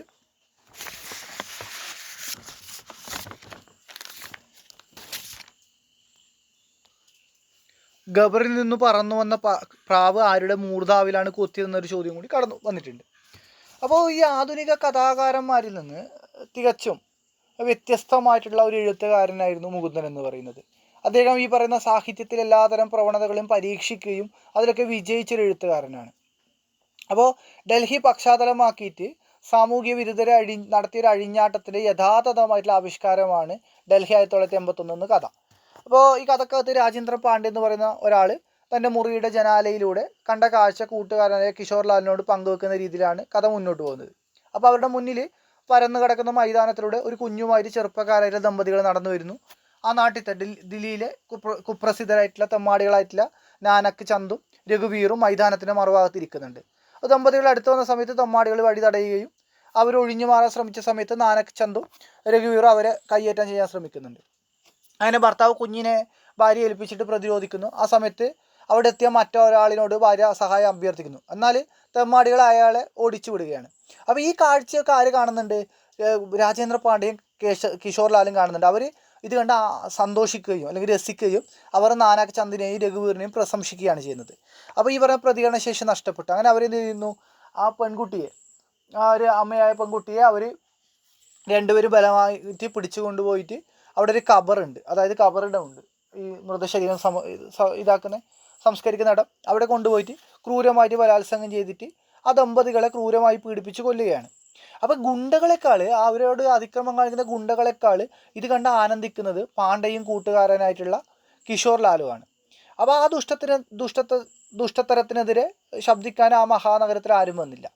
അപ്പോൾ ഭരണാധികാരികൾ ഖബറിനുള്ളിൽ ശവങ്ങളെ പോലെ നിദ്ര കൊള്ളുന്നു എന്നാണ് എഴുത്തുകാരൻ പറയുന്നുള്ളത്. അപ്പോൾ ഉള്ളിലിരുന്ന ഒരു പ്രാവുകളുടെ കൂട്ടത്തിൽ നിന്ന് ഒരു ചെറുപ്രാവ് വന്ന് നാനക്ക് ചന്ദിൻ്റെ തലയിലാണ് കൊത്തുന്നത്. അതാണ് ചോദ്യമായിട്ട് വന്നിട്ടുള്ളത്. അപ്പോൾ ഇങ്ങനെ പറഞ്ഞാണ് കഥ അവസാനിക്കുന്നത്. അപ്പോൾ ഈ പറയുന്ന പ്രാവുകൾ മാത്രമാണ് പ്രകൃതിയിൽ ഈ പറയുന്ന ചെറു ജീവജാലങ്ങളായ പ്രാവുകൾ ഈ പറയുന്ന യുവാക്കളുടെ പ്രവൃത്തിയിൽ അസ്വസ്ഥനായിട്ട് രംഗം വീക്ഷിച്ചുകൊണ്ട് ചെറിയ ചെറിയ ശബ്ദങ്ങൾ ഉണ്ടാക്കുന്നുണ്ട്. അപ്പോൾ കിഷോർ ലാൽ പറയുന്നുണ്ട്, അരേ യാർ, അവർ അവളെ ബലാത്സംഗം ചെയ്യാൻ പോകുന്നു എന്ന് പറയുന്നുണ്ട്. അപ്പോൾ അവരൊരു സിനിമ എന്ന രീതിയിൽ, ഒരു സിനിമ കാണുന്ന രീതിയിലേക്കാണ് അവർ അതിനെ കാണുന്നുള്ളത്. അപ്പോൾ മനുഷ്യന് നിശബ്ദമാകുന്ന സമയത്ത് പ്രാവുകൾ ശബ്ദമുയർത്തുന്ന ഈ കാര്യത്തിൽ കാണാൻ പറ്റും. അതായത് ഈ പറയുന്ന ഭരണസിരാ കേന്ദ്രത്തിൽ പോലും, ഇന്ത്യയുടെ കേന്ദ്രത്തിൽ പോലും നടക്കുന്ന അക്രമ പ്രവർത്തനങ്ങളോടുള്ള കാഴ്ചക്കാരുടെ നിന്ദ്യമായ മനോഭാവത്തിൻ്റെ ശക്തമായ രാഷ്ട്രീയ വ്യാഖ്യാനമാണ് കഥക്കകത്ത് കാണുന്നത്. അപ്പോൾ ഈ പറയുന്ന നഗരജീവിതത്തിലൂടെ കൈവരിച്ച ഗുണനിലവാരം എന്താണ്? ഈ പറയുന്ന ഒരു വലിയൊരു നഗരത്തിൽ ജീവിക്കുന്നവർ കൈവരിച്ചൊരു ഗുണനിലവാരം എന്താണ്? അക്രമത്തോടുള്ള അസ്വസ്ഥതയുടെ അഭാവത്തെക്കുറിച്ചാണ് പറയുന്നത്, അല്ലേ? ഈ പറയുന്നൊരു അക്രമം നടക്കുമ്പോൾ അതിനെ എതിരിടാൻ പറ്റുന്നവർ പോലും, അല്ലെങ്കിൽ അതിനെതിരെ ഒരു തരത്തിലുള്ള ശബ്ദവും ഉയർത്താൻ ശ്രമിക്കില്ല, അവർ ആസ്വദിക്കുകയാണ്. ഇത് വലിയൊരു പ്രശ്നമാണ്. കാരണം നമ്മൾ ഈ പറയുന്ന ഒരു സമൂഹത്തിൽ ഇപ്പോൾ നമുക്ക് ഒരുപാട് രാഷ്ട്രീയ നേതാക്കൾക്കെതിരെ പോലും ധാരാളമായിട്ട് സ്ത്രീ പീഡന പരാതികൾ വരുന്ന ഒരു കാലഘട്ടമാണ്. സിനിമാ മേഖലക്കുള്ളിലും ഏത് മേഖല എടുത്തു കഴിഞ്ഞാൽ ധാരാളമായിട്ടുള്ള ഇത്തരം പരാതികൾ നമുക്ക് കേൾക്കാൻ പറ്റും. അപ്പോൾ ഇതിനൊക്കെ നിദാനമായിട്ട് വർത്തിക്കുന്ന ഏറ്റവും പ്രധാനപ്പെട്ട കാര്യം എന്ന് പറയുന്നത് ഈ പറഞ്ഞ ഭയമില്ലാത്ത അവസ്ഥയാണ്. സ്ത്രീകൾക്കെതിരെ അല്ലെങ്കിൽ ഈ പറയുന്ന പോലെ ചില വിഭാഗങ്ങൾക്കെതിരെ മർദ്ദിക്കുകയും അവരെ ക്രൂരമായിട്ട് ദുരുപയോഗം ചെയ്യുക എന്ന് പറഞ്ഞൊരു കൺസെപ്റ്റ്. അപ്പോൾ ഭരണാധികാരികളും നിശബ്ദമായിരിക്കുന്ന ഒരു കാര്യത്തെയാണ് ഈ കഥക്കകത്ത് ചൂണ്ടിക്കാണിക്കുന്നുള്ളത്. അപ്പോൾ ഈ പറയുന്ന സഹജീവികൾക്ക് അപകടം വന്നപ്പോൾ അത് ആസ്വദിക്കുന്ന ഒരു കൂട്ടം മനുഷ്യരെ, ജനങ്ങളെ, അതുപോലെ തന്നെ പ്രതികരണശേഷിയില്ലാത്ത ഭരണാധികാരികളുടെ കഴിവില്ലായ്മയെ നിശിതമായിട്ട് പരിഹസിക്കുന്ന ഒരു കഥയാണിത്. അപ്പോൾ മനുഷ്യ മനസ്സാക്ഷിയെ മരവിക്കുന്ന ഒരു സംഭവം നേരിട്ട് കാണേണ്ടി വന്നതിൻ്റെ ഒരു പ്രതിഷേധമായിട്ടാണ് ഈ മുകുന്ദൻ ഈ കഥ എഴുതുന്നത്, അല്ലേ? ചുറ്റുപാട് എന്ത് സംഭവിച്ചാലും വീട്ടിനകത്തിരുന്ന് കണ്ടു രസിക്കുന്ന ഒരു വിഭാഗം നമ്മുടെ സമൂഹത്തിലുണ്ട് എന്നുള്ളൊരു പരമാർത്ഥം നമുക്ക് എല്ലാവർക്കും അറിയുന്നതാണല്ലേ. ചുറ്റുപാട് എന്ത് സംഭവിച്ചാലും അത് എൻ്റെ വീട്ടിൽ സംഭവിച്ചതല്ലല്ലോ, എനിക്കെന്താണ്? ഒരു യുദ്ധം നടന്നു കഴിഞ്ഞാൽ അത് എൻ്റെ വീട്ടിൽ സംഭവിക്കുന്നില്ലേ, ഞാനതൊരു ബാധകമാവുന്നില്ലല്ലോ. ഒരു ആക്സിഡൻറ്റ് നടന്നു, ഇന്ന് നമ്മൾ കണ്ടൊരു വാർത്ത, ഒരു യുവാവിനെ പോലീസ് സ്റ്റേഷനിലിട്ട് ക്രൂരമായി മർദ്ദിക്കുന്നൊരു വാർത്ത നിങ്ങൾ കണ്ടിട്ടുണ്ടാവും. അപ്പോൾ ഈ വാർത്ത കാണുമ്പോഴും നമ്മൾ കുറേ പേര് അത് സാരമില്ല, ചിലപ്പോൾ അവൻ്റെ പൊളിറ്റിക്സ് ആയിരിക്കാം ചില ആൾക്കാരുടെ പ്രശ്നം, അപ്പോൾ കുഴപ്പമില്ല, അവൻ അടി കൊണ്ടോട്ടെ, നമുക്കെന്താണ് വിഷയം, നമ്മളെ പറ്റി ബാധിക്കുന്ന ഒരു കാര്യമല്ലല്ലോ എന്ന് നമ്മൾ ചിന്തിക്കും. എന്നാൽ നാളെ നമ്മൾക്കത് സംഭവിക്കുമ്പോൾ പ്രതികരിക്കാൻ ആരും ഉണ്ടാവില്ല. അപ്പോൾ ഇതുപോലെ ഒരു തെമ്മാടിത്തം നടന്നതിനെതിരെ ശബ്ദിക്കാൻ ആ മഹാനഗരത്തിൽ ആരും ഉണ്ടായിരുന്നില്ല എന്നുള്ളതായിരുന്നു ഏറ്റവും വേദനിപ്പിക്കുന്നൊരു സത്യം. അപ്പോൾ ജനസമുദ്രത്തിന് മുമ്പിൽ ഘോരം സംസാരിക്കുന്ന രാഷ്ട്രീയക്കാർ പോലും അത് കാണുന്നില്ല. അപ്പോൾ നിരപരാധികളായ ഒരു കുടുംബത്തെ നശിപ്പിക്കുന്നത് കണ്ട് രസിക്കുന്ന ആൾക്കൂട്ടം എല്ലാ നഗരങ്ങളിലും കാണാം. അപ്പോൾ ഇത്തരം ഈ പറയുന്ന ഒരു കൊച്ചരിപ്രാവിൻ്റെ പ്രതിഷേധം ഇവിടെ പ്രതീകാത്മകമായിട്ടാണ് അദ്ദേഹം മുന്നോട്ട് വെക്കുന്നത്. ആ പ്രാവിനൊന്നും ചെയ്യാൻ പറ്റൂല, എന്നിട്ട് പോലും അത് പോയിട്ട് കൊത്തുന്നുണ്ട്. അപ്പോൾ ആ ഒരു കൊച്ചരിപ്രാവിൻ്റെ പ്രതിഷേധം എന്ന് പറയുന്നത് ഈ ഒരു മഹാനഗരത്തിൽ നിന്നുകൊണ്ട് ഇത് കാണുന്ന എഴുത്തുകാരൻ്റെ പ്രതിഷേധം കൂടിയാണ്, അല്ലെ? സഹജീവികൾക്ക് ഒരു അപകടം വന്നപ്പോൾ അത് ആസ്വദിക്കുന്ന ഒരു കൂട്ടം മനുഷ്യരെ നിശിതമായിട്ട് പരാമർശിക്കുന്ന ഒരു കഥയാണ് ഈ കഥ. ഈ കഥയുടെ അതേപോലെ തന്നെ ഉള്ള കാര്യങ്ങൾ നിരന്തരം നമ്മുടെ നാട്ടിൽ നടക്കുന്നുണ്ട്. ആ കാര്യങ്ങൾ വെച്ചുകൊണ്ട് വേണം ഈ കഥയെ നിങ്ങൾ വായിച്ചെടുക്കേണ്ടത്. ഓക്കെ, ഇനി നമുക്കൊരു കഥ കൂടിയാണ് പരിശോധിക്കാനുള്ളത്. UK കുമാരൻ്റെ റെയിൽ പാളത്തിലിരുന്ന് ഒരു കുടുംബം ധ്യാനിക്കുന്നു എന്ന കഥയാണ്. അപ്പോൾ ആധുനികാനന്തര സമൂഹത്തെയും ആധുനികാനന്തര സാഹിത്യത്തെയും വിമർശന ബുദ്ധിയോടെ സമീപിക്കുന്ന ഒരു കഥയാണ് UK കുമാരൻ്റെ റെയിൽ പാളത്തിലിരുന്ന് ഒരു കുടുംബം ധ്യാനിക്കുന്നു. പുതുകാല കഥകളുടെ ഒരു സവിശേഷത എന്ന് പറയുന്നതിൻ്റെ പേര് തന്നെയാണ്. മോദസ്ഥിതനായ വസിപ്പൂ മല പോലെ, അതുപോലെ റെയിൽ പാളത്തിലിരുന്ന് ഒരു കുടുംബം ധ്യാനിക്കുന്നു. ഇത്തരം പേരുകൾ കഥയുടെ വളരെ പ്രധാനപ്പെട്ട ഒരു ഘടകമാണ്. വളരെ വിശാലമായ വലിയ പേരുകൾ എന്ന് പറയുന്നത്. UK കുമാരനെ കുറിച്ച് പറയുമ്പോൾ ഒരു പ്രധാനപ്പെട്ട കൃതിയെക്കുറിച്ച് പറയേണ്ടതുണ്ട്. തക്ഷൻ കുന്നു സ്വരൂപം എന്ന് പറയുന്ന കൃതി UK കുമാരൻ എഴുതിയതാണ്. അത് വളരെ പ്രധാനപ്പെട്ടതാണ്. അപ്പം നവീനത പ്രബലമായിരുന്ന ഒരു കാലയളവിലാണ് UK കുമാരൻ സാഹിത്യ മേഖലയിലേക്ക് കടന്നു വന്നത്. എന്നാലേ നവീനതയുടെ ദർശനപരവും രചനാപരവുമായുള്ള പ്രത്യേകതകളൊന്നും അദ്ദേഹം പിന്തുടരുന്നില്ല. അപ്പോൾ സാമൂഹിക ബന്ധങ്ങളിലെ ദയാരാഹിത്യവും യാന്ത്രികമായി കൊണ്ടിരിക്കുന്ന വ്യക്തിബന്ധങ്ങളുമാണ് UK കുമാരൻ തൻ്റെ രചനകളിൽ വിഷയമായിട്ട് സ്വീകരിച്ചിരുന്നത് കാണാൻ പറ്റും. അപ്പോൾ ആർഭാടരഹിതമായ ഭാഷയിൽ വിവരണാത്മകമായ കഥ പറഞ്ഞു പോകുന്ന ഒരു രീതിയാണ് എല്ലാ കഥകളിലും കാണുന്നുള്ളത്. അപ്പോൾ കഥകൾ പലതും വായനക്കാരെ അമ്പരിപ്പിക്കുന്ന രീതിയിലാണ് പര്യവസാനിക്കുന്നതെന്ന് കാണാൻ പറ്റും. ഒരു കാലഘട്ടത്തിൻ്റെ പ്രതിസന്ധികളെ അനുഭവ തീവ്രതയോടെ ആവിഷ്കരിക്കുന്ന കഥകളാണ് UK കുമാരൻ എഴുതിയിട്ടുള്ളത്. ജീവിതത്തെ സംബന്ധിച്ച തനതായ നിർവചനങ്ങൾ കാഴ്ചവെക്കുന്നവയാണ് അദ്ദേഹത്തിൻ്റെ കൃതികൾ. അപ്പോൾ ഈ കഥക്കകത്തുള്ള പ്രധാനപ്പെട്ട കഥാപാത്രം വലിയ സമസ്യകളെക്കുറിച്ച് ചിന്തിക്കുന്ന ജോർജറ്റ് മ്യൂർ എന്ന് പറയുന്ന ഉത്തരാധുനിക കഥാപാത്രത്തെ വളരെ പണിപ്പെട്ട് സൃഷ്ടിച്ചിട്ട് സമകാലിക സർഗാത്മക മേഖലയിൽ സജീവമാകാൻ ശ്രമിക്കുന്ന കേന്ദ്ര കഥാപാത്രത്തിൻ്റെ ശ്രദ്ധ ജീവിത യാഥാർത്ഥ്യത്തിലേക്ക് സ്വയം അറിയാതെ കേന്ദ്രീകരിക്കുന്നത് അതുകൊണ്ടായിരിക്കാം. അപ്പോൾ ഈ ഒരു കഥയിലേക്ക് കടക്കുന്ന സമയത്ത് ഇത് വളരെ രസകരമായൊരു കഥയാണ്. രസകരം വന്നാൽ പിന്നെ അതിസമ്പന്നന്മാരായിക്കൊണ്ടിരിക്കുന്ന അവർക്ക് വേണ്ടി രാജധാനി എക്സ്പ്രസ്സുകൾ പാഞ്ഞു പോവുകയും ചെയ്യുന്ന സമയത്ത് അതിസാധാരണക്കാർ ദാരിദ്ര്യത്തിൽ നിന്ന് ദാരിദ്ര്യത്തിലേക്ക് നിബന്ധിച്ചു കൊണ്ടിരിക്കുന്നു എന്ന പച്ചയായ ജീവിത യാഥാർത്ഥ്യത്തെ വ്യത്യസ്തമായ രീതിയിൽ അവതരിപ്പിക്കുകയാണ് ഈ കഥക്കകത്ത് എഴുത്തുകാരൻ ചെയ്യുന്നത്. അപ്പോൾ സമകാലിക ജീവിതത്തിൻ്റെ സങ്കീർണതകൾ, സർഗാത്മക മേഖലയിലെ പരിണാമങ്ങൾ ഒരേ സമയത്ത് കഥ ചർച്ച ചെയ്യുന്നുണ്ട്. അപ്പോൾ മലയാള കഥാസാഹിത്യത്തിൽ സംഭവിച്ചിട്ടുള്ള ഭാവുകത്വ പരിണാമത്തോടുള്ള UK കുമാരൻ്റെ പ്രതികരണം കൂടിയാണ് ഈ കഥയുടെ ആദ്യ ഭാഗം എന്ന് പറയുന്നത്. ഈ കഥയിൽ നിന്നും മുൻകാലങ്ങളിൽ നിന്ന് അധികം ചോദ്യങ്ങൾ ഉണ്ടായിട്ടില്ല. പക്ഷേ ഇപ്രാവശ്യം കഥകളുടെ എണ്ണം ചുരുങ്ങിയത് കൊണ്ട് ചോദ്യം ഉണ്ടാവാൻ സാധ്യതയുണ്ട്. അപ്പോൾ ഈ കഥക്കകത്ത് ഒരു കേന്ദ്ര കഥാപാത്രമായിട്ട് ഒരു കഥാകൃത്തിനെയാണ് അവതരിപ്പിക്കുന്നത്. കഥ എഴുതുന്ന ഒരു കഥാകൃത്തിനെയാണ് കേന്ദ്ര കഥാപാത്രമായിട്ട് അവതരിപ്പിക്കുന്നത്. ആ ഒരു കേന്ദ്ര കഥാപാത്രം ഒരു കഥാരചനാ സന്ദർഭം, അയാളൊരു കഥ രചിക്കാണ്ടിട്ട് പോവുകയാണ്. അപ്പോൾ അയാളൊരു ഒരു പഴയ എഴുത്തുകാരനാണ്, ഒരു പരമ്പരാഗത കഥാകൃത്താണ് ആഖ്യാതാവ്. അയാൾ ഒരു ഉത്തരാധുനികമായിട്ടുള്ള ഒരു കഥ എഴുതാൻ ശ്രമിക്കുകയാണ് ചെയ്യുന്നത്.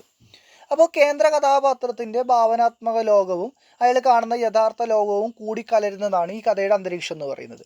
അങ്ങനെ പ്രമേയ സ്വീകരണത്തിലും അവതരണത്തിലും ഈ ഒരു കഥ ഒരു നൂതനത്വം പുലർത്തുന്നുണ്ട്. അപ്പോൾ ഈ കഥക്കകത്തുള്ള കഥാപാത്രം എന്ന് പറഞ്ഞൊരു കഥാകൃത്താണെന്ന് നമ്മൾ പറഞ്ഞല്ലോ.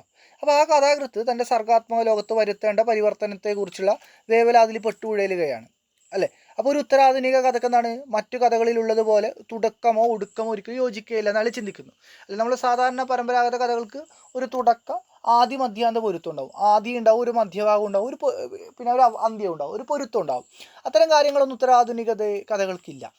അപ്പോൾ അന്ന് ചിന്തിച്ചുകൊണ്ട് അയാൾ വിഭിന്നമായൊരു തുടക്കത്തിന് വേണ്ടി അയാൾ കുറേ നാളെ കാത്തിരിക്കുകയാണ്. അങ്ങനെ പുതുമയുള്ളൊരു തുടക്കം കിട്ടിക്കഴിഞ്ഞാൽ വ്യത്യസ്തമായ രീതിയിലുള്ള ഒരു അന്ത്യം സ്വാഭാവികമായ രീതിയിൽ വന്നു ചേരുമെന്ന് അയാൾ പ്രത്യാശിച്ചിരുന്നു. എന്നാൽ നല്ലൊരു തുടക്കമാണെങ്കിൽ കഥക്ക് നല്ല രീതിക്ക് കഥ മുന്നോട്ട് പോകുമെന്ന് അയാൾ കരുതി. കാരണം നിഷ്പ്രയാസം എഴുതപ്പെടുന്ന ഒന്നാകരുത് ഉത്തരാധുനിക കഥ എന്ന് അയാൾക്ക് ആഗ്രഹമുണ്ട്. അപ്പോൾ എളുപ്പത്തിൽ വായിക്കപ്പെടുക എന്നത് അതിന് ശീലവും ആകരുത്. വായനക്കാരൻ ബോധപൂർവവും ഗൗരവമേറിയതുമായ ഒരു സാന്നിധ്യം ഉത്തരാധുനിക കഥ എപ്പോഴും ആവശ്യപ്പെടുന്നുണ്ട്. ഈ ഉത്തരാധുനിക കഥ എളുപ്പത്തിൽ വായിച്ചു പോകാൻ പറ്റുന്നതാവാൻ പാടില്ല, അതൊരു ഗൗരവം ആവശ്യപ്പെടുന്നുണ്ട് എന്നൊക്കെയാണ് ഈ എഴുത്തുകാരൻ ആലോചിക്കുന്നത്. അങ്ങനെ അയാൾ എന്ത് ചെയ്തു? പതിവ് ശീലങ്ങളെല്ലാം ഉപേക്ഷിച്ചിട്ട് കഥാരചനയ്ക്ക് മുതിർന്ന സമയത്ത് അയാൾ ഇത്തരം കാര്യങ്ങളൊക്കെ ആലോചിക്കാൻ തുടങ്ങി. ഒരു ഉത്തരാധുനിക കഥ എഴുതാൻ സാധിക്കാതെ വന്നാലുള്ള അവസ്ഥ ലജ്ജാകരമാണെന്ന് അയാൾ വ്യാകുലപ്പെടുന്നുണ്ട്. അപ്പോൾ കാലത്തിനൊപ്പിച്ച് കാല് മുറിക്കുകയാണ് ചെയ്യേണ്ടതെന്നും പല മട്ടിൽ അറുത്തു മാറ്റിയിട്ട് കാലത്തിൻ്റെ അഭിരുചിയുമായി അതിനെ പൊരുത്തപ്പെടുത്തി കൊണ്ടുപോകാൻ തനിക്ക് സാധിച്ചിട്ടുള്ളതെന്ന് അദ്ദേഹം പറയുന്നുണ്ട്. അദ്ദേഹം ചില കഥകളിൽ കാൽപ്പനികതയും മറ്റ് ചിലതുകളിൽ ആർദ്രതയും കടന്നു വരുന്നു അയാൾ തിരിച്ചറിയുന്നു. അപ്പോൾ അയാൾ ഉള്ളിലുള്ള മാനുഷിക ഭാവങ്ങളൊക്കെ ഈ കഥയിലേക്ക് കടന്നു വരുന്നുണ്ട്. കാരണം അയാൾ പാരമ്പര്യമായി എഴുതി തുടങ്ങിയ ഒരു എഴുത്തുകാരനാണ്. അപ്പോൾ ഈ ഉത്തരാധുനികതയുടെ മാറ്റങ്ങളോട് അയാൾക്ക് പൊരുത്തപ്പെടാൻ സാധിക്കുന്നില്ല, അല്ലെങ്കിൽ ആ രൂപത്തിലേക്ക് കഥകളെ കൊണ്ടുപോകാൻ സാധിക്കുന്നില്ല. അപ്പോൾ ഇയാളുടെ വീടെന്ന് പറയുന്നത് ഒരു റെയിൽപ്പാളത്തിനടുത്താണ്. അപ്പോൾ ഇടയ്ക്കിടെ ട്രെയിനുകൾ കടന്നു പോകുന്ന ശബ്ദങ്ങൾ ഒഴിച്ചാൽ വേറെ ശബ്ദങ്ങളൊന്നുമില്ല. അപ്പോൾ എഴുത്തുമുറിയിലെ മേശയ്ക്കടുത്തിരുന്നാൽ കാണുന്ന റെയിൽപ്പാളങ്ങൾ മടുപ്പിക്കാത്ത മനോഹരമായിട്ടുള്ളൊരു ദൃശ്യങ്ങളിൽ ഒന്നായിരുന്നു.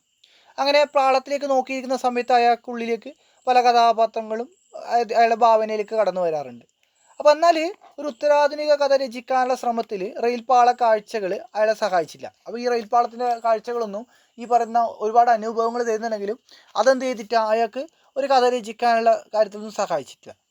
വാക്കുകൾ മെരുങ്ങാതെയും ചിന്തകൾ ക്രമപ്പെടാതെയും വീർപ്പുമുട്ടി. അപ്പോൾ ഏതെങ്കിലും ഒരു ട്രെയിൻ പാലത്തിലൂടെ കടന്നു പോയാൽ ആ കാഴ്ച തനിക്ക് ആശ്വാസം പകരുമെന്ന് അയാൾ ചിന്തിച്ചു. അങ്ങനെ ഒടുവിൽ അയാൾക്കൊരു കഥാപാത്രത്തെ കിട്ടി, ജോർജറ്റ് മ്യൂർ എന്ന് പറയുന്ന കഥാപാത്രം. ആ കഥാപാത്രത്തിൻ്റെ പേര് ഓർത്ത് വെക്കുക, റെയിൽ പാളത്തിലിരുന്ന് ഒരു കുടുംബം ധ്യാനിക്കുന്നു എന്ന് പറഞ്ഞ UK കുമാരൻ്റെ കഥയിലെ എന്താണ് UK കുമാരൻ്റെ കഥയിലെ കഥാകൃത്ത് എഴുതുന്ന കഥയിലെ കഥാപാത്രമാണ് ജോർജറ്റ് മ്യൂർ.